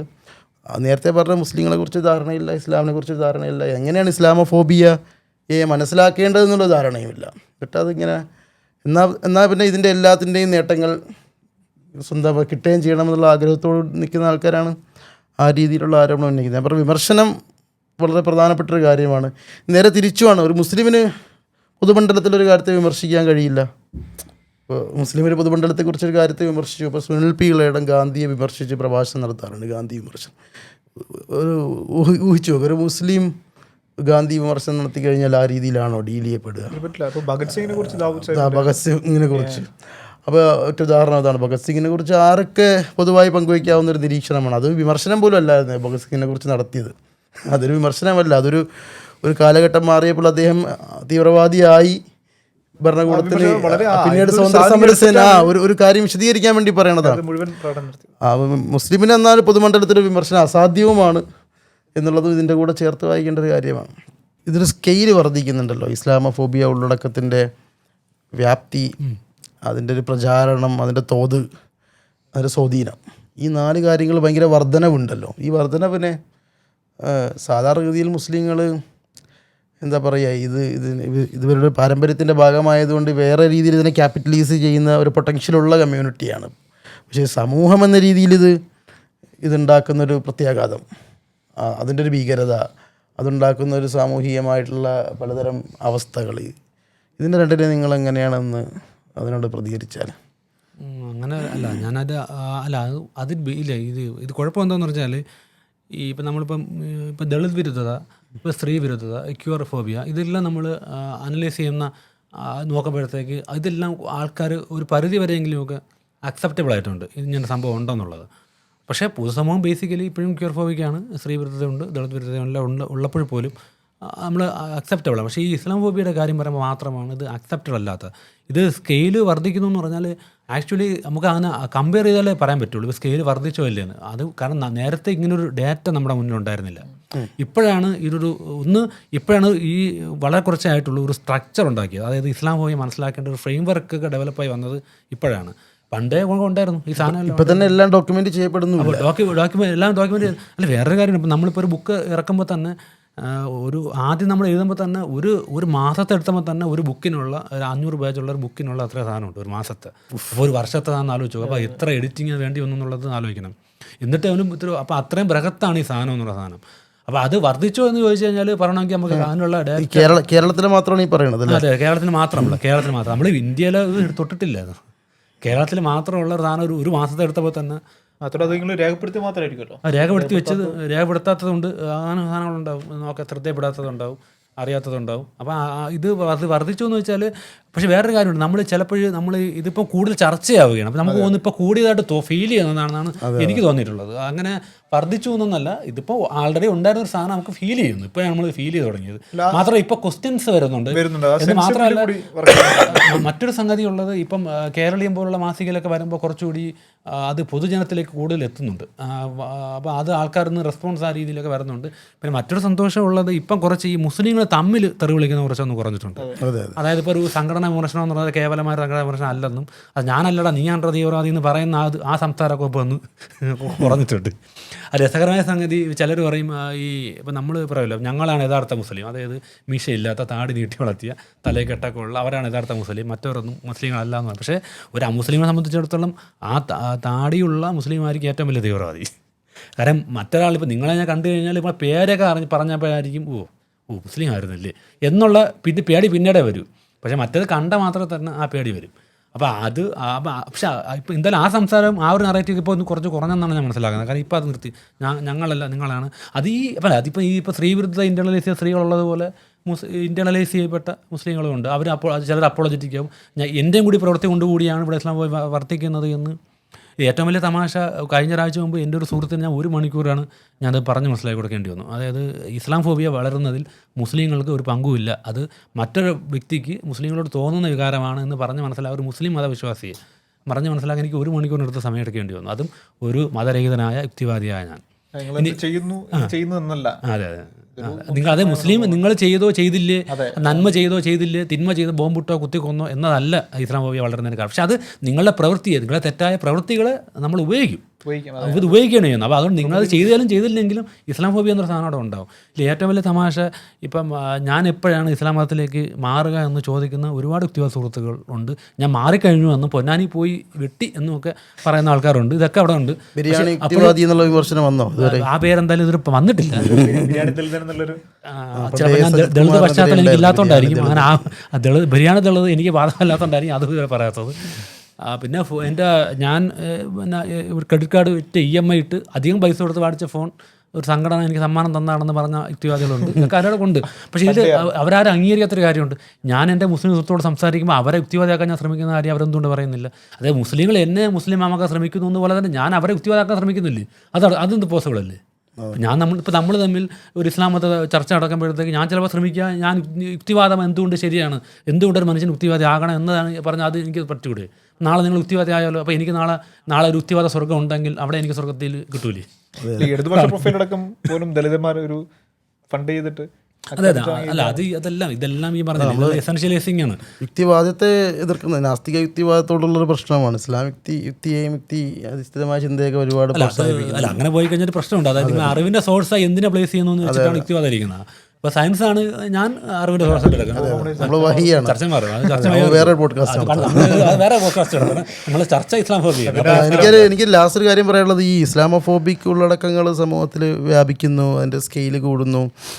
അത് രാഷ്ട്രീയ സാംസ്കാരിക മേഖലയിൽ പൊതുമണ്ഡലത്തിൽ ഒന്നടങ്കം ഇത് വ്യാപിക്കുന്നു. ഇത് നമ്മൾ നോട്ടീസ് ചെയ്തുകൊണ്ടിരിക്കുന്നു, ഡോക്യുമെൻ്റ് ചെയ്യുന്നുണ്ട് എന്നതുകൊണ്ട് ഉണ്ടാകുന്നൊരു ഫീലായിരിക്കും. എന്തെന്ന് തന്നെയാലും ഇതൊരു സോഷ്യൽ ബിഹേവിയറിനെ ഇവിടെ സെറ്റ് ചെയ്യുന്നുണ്ട്. ഇസ്ലാമോഫോബിയ ഉള്ളടക്കം അത് മുസ്ലിം വിരുദ്ധ വംശീയതയുടെ രാഷ്ട്രീയ സാംസ്കാരിക ഭാഷ ഇവിടുത്തെ ഒരു സാമൂഹിക പെരുമാറ്റത്തെ ചിട്ടപ്പെടുത്തുന്നുണ്ട് എന്നുള്ളതാണ് എനിക്കതിൽ തോന്നുന്നത്. പക്ഷേ മുസ്ലിങ്ങളെ സംബന്ധിച്ച് അവരുടെ ഒരു ഇൻഹെറൻറ്റ് പൊട്ടൻഷ്യൽ എന്ന് പറയുന്നത് ഇതിനെ എല്ലാത്തിനെയും ക്യാപിറ്റലൈസ് ചെയ്യും. അത് വളരെ അവർ ഇൻഹെറൻ്റ് ആയിട്ടുള്ളൊരു പൊട്ടൻഷ്യലാണ്. മുസ്ലിങ്ങൾ അവരെക്കുറിച്ചുള്ള വിമർശനങ്ങൾ പോസിറ്റീവാണെങ്കിലും നെഗറ്റീവാണെങ്കിലും വംശീയ മുൻവിധിയോട് കൂടിയുള്ളതാണെങ്കിലും ലോകത്തിൽ എല്ലാ അടിച്ചമർത്തപ്പെട്ട സമൂഹത്തിലും അങ്ങനെ ഒരു പൊട്ടൻഷ്യലുണ്ട്. എല്ലാത്തിനെയും നിങ്ങൾ 6-ാം നൂറ്റാണ്ടെന്ന് പറഞ്ഞ് എത്ര നാൾ ആക്ഷേപിക്കുന്നു അതിനെ ഭയങ്കരമായിട്ട് ക്യാപിറ്റലൈസ് ചെയ്യും. ചിലപ്പോൾ അതിൽ സിനിമ ഉണ്ടാവും, അതിൽ മ്യൂസിക് ഇറക്കും, മുസ്ലിം ചെറുപ്പക്കാർ ചിലപ്പോൾ പാട്ടിറക്കും, റാപ്പ് ഇറക്കും. എല്ലാത്തിനെയും കൾച്ചറലി അതിനെ ക്യാപിറ്റലൈസ് ചെയ്യും, എന്നിട്ട് അതിനെ ഭയങ്കര പോപ്പുലറാക്കും. അത് ഇവിടുത്തെ ഒരു പബ്ലിക് ഡൊമൈനിലെ ലാംഗ്വേജിൽ അതിനെ കൊണ്ടുവരും. പ്രത്യേകിച്ച് മലപ്പുറത്തെക്കുറിച്ചുള്ള ഭാഷയിലും സംസ്കാരത്തിലുള്ള വിമർശനങ്ങൾ ഇന്ന് കേരളത്തിൽ ഏത് രീതിയിലാണ് മലപ്പുറം ഭാഷയിലുള്ള പാട്ടുകളാണ് ഏറ്റവും കൂടുതൽ ആളുകൾ ഒരു എന്താ പറയുക ആഘോഷ സംസ്കാരത്തിൽ ഏറ്റവും പ്രധാനപ്പെട്ട ചേരുവയായിട്ട് മാറിയിട്ടുള്ളത്. ആ രീതിയിൽ ക്യാപിറ്റലൈസ് ചെയ്യാനുള്ള പൊട്ടൻഷ്യൽ ഇൻഹെറൻ്റ്ലി ഉണ്ട്. അപ്പോൾ ഇസ്ലാമോഫോബിയ ഒരു എന്താ പറയുക അതിൻ്റെ പ്രത്യാഘാതങ്ങൾ തീർച്ചയായിട്ടും മുസ്ലിങ്ങൾ അനുഭവിക്കുന്നുണ്ട്. ഭരണകൂട വേട്ട, വിവേചനങ്ങൾ, ഒഴിവാക്കലുകൾ, പലതരം എന്താ പറയുക അടിച്ചമർത്തലുകൾ അനുഭവിക്കുന്നുണ്ട്. അത് തീർച്ചയായും ബിഹേവിയർ അങ്ങനെ ഉണ്ടാക്കുമ്പോൾ തന്നെയുമുള്ളൊരു ചോദ്യം, ഇപ്പോൾ വെള്ളാപ്പള്ളിയെ പോലെയുള്ള ആളുകൾ വളരെ നിരന്തരം തുറന്നു പറഞ്ഞുകൊണ്ടിരിക്കുകയാണ്. ഇത് പറയാൻ മാത്രമല്ല, ശേഷം പിന്നീട് കാണുക പ്രതിപക്ഷ മന്ത്രിമാർ ചേർന്ന് ആദരിക്കുക. അതിൻ്റെ ഒരു വോട്ട് ബാങ്ക് ഒരു എക്സ്ട്രാ ഉണ്ട്. ഉണ്ടായിരിക്കെ തന്നെയും ഇത് ദിവസവും ഒരു റെസ്പോൺസ് എന്ന അർത്ഥത്തിലല്ല വെള്ളാപ്പള്ളി പറയുന്നത്. ഒരു വിഷയത്തെ ഇങ്ങനെ പറയാണ് ഒരു അങ്ങനെയാണ് പിന്നെയും മനസ്സിലാക്കാം. അതെ, അതിൽ നിയമ നടപടിയുണ്ടോ, അതിൽ നിയമപ്രശ്നമുണ്ടോ, അതിൽ അക്കൗണ്ടബിൾ ഇങ്ങനത്തെ ചോദ്യങ്ങളൊന്നും അപ്രസക്തമായ ഒരു കാര്യത്തെയാണ് നമ്മളങ്ങനെ പറയുന്നത്. നമ്മളൊരു പെരുമാറ്റത്തിൻ്റെ ഒരു ശൈലി ഞങ്ങളെ കാണുമ്പോൾ ഹലോ എന്നൊക്കെ പറയുമ്പോഴത്തെ ഒരു പെരുമാറ്റ ഭാഷയായത് മാറുന്നുണ്ട്. അതായത് ഇതിൽ അക്കൗണ്ടബിലിറ്റി ഇല്ല, ചോദ്യങ്ങളില്ല, ആ രീതിയിലത് എന്ന് പറയുന്ന ലെവലിലാണ് കാര്യങ്ങൾ മാറുന്നത്. അപ്പോൾ അതിനെ ആ രീതിയിൽ തിരിച്ചറിയേണ്ടി വരും എന്നതുകൊണ്ട് അതിനെ ഗൗരവമില്ലാന്ന് മനസ്സിലായി. അതിന് ഗൗരവം നഷ്ടപ്പെട്ടുകൊണ്ടാണ് ആ രീതിയിൽ ഇത് മാറുന്നത്. അത് സാമൂഹിക ഘടനയിൽ ഒരു കാലത്ത് നല്ലതല്ല എന്നുള്ളതാണ്. ശരിയാണ്. നമുക്ക് വീണ്ടും ഇത്തരം ചർച്ചകൾ അല്ല ഒരു കാര്യം കൂടെ പറഞ്ഞു അവസാനിപ്പിക്കാം. അതായത് നമ്മളിപ്പോൾ ഇവിടെ സംസാരിച്ചുകൊണ്ടിരുന്നത് മൊത്തം ഈ മാധ്യമങ്ങളുടെ ഒരു ഇസ്ലാമോഫോബിയാണ്. പക്ഷെ നമ്മൾ ഒരു കാര്യം കൂടെ ലാസ്റ്റ് ഒന്ന് പറഞ്ഞു നിർത്താം. അതായത് ഈ ഇപ്പോൾ റെപ്രസെൻറ്റേഷൻ കൂടി എന്നതുകൊണ്ട് ഇസ്ലാമോഫോബിയ നമുക്ക് അഡ്രസ്സ് ചെയ്യാൻ പറ്റില്ല. അതായത് ഇപ്പം ഉദാഹരണത്തിന് ഇപ്പോൾ മാധ്യമങ്ങളിൽ മുസ്ലിം പത്രപ്രവർത്തകരുടെ എണ്ണം കുറച്ച് ഗണ്യമായി വർദ്ധിച്ചു എന്ന് വെച്ചോ, അപ്പോഴും അത് നേരെ ഓപ്പോസിറ്റ് ഫലമായിരിക്കും ഉണ്ടാക്കുക. കാരണം ഈ സമൂഹത്തിൽ ഇസ്ലാമോഫോബിക്ക് ആയി ഇരിക്കുന്നിടത്തോളം കാലം ഈ റെപ്രസെൻറ്റേഷൻ വന്നു എന്നതുകൊണ്ട് ചിലർ അങ്ങനെ ഈ റെപ്രസെൻറ്റേഷൻ പ്രശ്നം അപ്പോൾ കൂടുന്നതായിരിക്കും പ്രശ്നം. നേരത്തെ പറഞ്ഞില്ല, പണ്ട് സിനിമകളിൽ ഇല്ലായ്മയായിരുന്നു പ്രശ്നമെങ്കിൽ ഇപ്പോൾ അധികമാണ് പ്രശ്നം എന്ന് പറഞ്ഞ പോലെ റെപ്രസെൻറ്റേഷൻ വരുമ്പോൾ അത് അധികരിക്കത്തേ ഉള്ളൂ. അപ്പോൾ നമ്മൾ അതുകൊണ്ട് ഇത് റെപ്രസെൻറ്റേഷൻ ഇല്ലാത്തതിൻ്റെയോ പവർ ഇല്ലാത്തതിൻ്റെ ഒരു ക്വസ്റ്റ്യനായിട്ടല്ല നമ്മൾ തന്നെ കാണേണ്ടതെന്നുള്ളതാണ് എനിക്ക് എൻ്റെ അത് പറയാനുള്ളത്. അപ്പോൾ അത് തീർച്ചയായിട്ടും ഇതിനെ ഇതിനൊരു ഇപ്പോൾ എന്തായാലും കുറേയൊക്കെ മാറുന്നുണ്ടെന്ന് തന്നെയാണ് മനസ്സിലാകുന്നത്. കാരണം നമ്മൾ ഇപ്പോൾ നറേറ്റീവ് ഉണ്ടാക്കി നമ്മൾ കൃത്യമായ നറേറ്റീവ് ബിൽഡ് ചെയ്തു, അത് എങ്ങനെ അഡ്രസ്സ് ചെയ്യണമെന്നുള്ളത് ബിൽഡ് ചെയ്തു. ഇപ്പം ഡാറ്റ ഉണ്ടാക്കി നമ്മുടെ മുന്നിൽ ഇപ്പോൾ ഒരു ഡാറ്റ ഉണ്ട്, ഇപ്പോൾ ഒരു ബുക്കുണ്ട് നമ്മുടെ മുന്നിൽ. ഇപ്പോൾ എന്താണ് കേരളത്തിൽ ഇസ്ലാമോഫോബിയ ഉണ്ടോ എന്ന് ചോദിച്ചാൽ അത് പറയാനും അത് എങ്ങനെ അഡ്രസ്സ് ചെയ്യണമെന്ന് മനസ്സിലാക്കാൻ നമ്മുടെ മുന്നിൽ ഇപ്പോൾ ഒരു ഫ്രെയിം വർക്കുകളൊക്കെ ഡെവലപ്പ് ചെയ്ത് വന്നിട്ടുണ്ട്. അപ്പോൾ അതുകൊണ്ട് എനിക്കെന്തായാലും പ്രതീക്ഷകളുണ്ട്, അതായത് ഇത് മാറും എന്നൊക്കെ മാറി വന്ന. അപ്പോൾ കുറേ ആൾക്കാർ അതൊക്കെ തിരിച്ചറിയുന്നുണ്ട്. ഇപ്പോൾ എൻ്റെ അടക്കമുള്ള എഴുത്തുകളിലൂടെ പലരും അവർ തിരിച്ചറിയുന്നുണ്ട്, അറ്റ്ലീസ്റ്റ് ഇതൊക്കെ ഇസ്ലാമോഫോബിയ ആണ് എന്നെങ്കിലും തിരിച്ചറിയുന്നുണ്ട്. അപ്പോൾ അതൊരു ഫസ്റ്റ് സ്റ്റെപ്പാണല്ലോ, നമ്മൾ ഇസ്ലാമോഫോബിയ ആണ് എന്ന് തിരിച്ചറിയുന്നൊരു ഫസ്റ്റ് സ്റ്റെപ്പാണ്. പിന്നെ അടുത്ത സ്റ്റെപ്പാണ് ഇതിനെ ഇങ്ങനെ അൺലേൺ ചെയ്ത് തിരിച്ച് വരിക എന്നുള്ളത്. അപ്പോൾ അതും അതിൻ്റെ ഭാഗമായിട്ട് നടക്കണം എന്ന് ശുഭാപ്തി വിശ്വാസത്തോടെ തൽക്കാലം നമുക്ക് ചർച്ച അവസാനിപ്പിക്കാം. തിരിച്ചറിവുകൾ കൊണ്ട് ഉണ്ടാവട്ടല്ലേ. അതെ അതെ.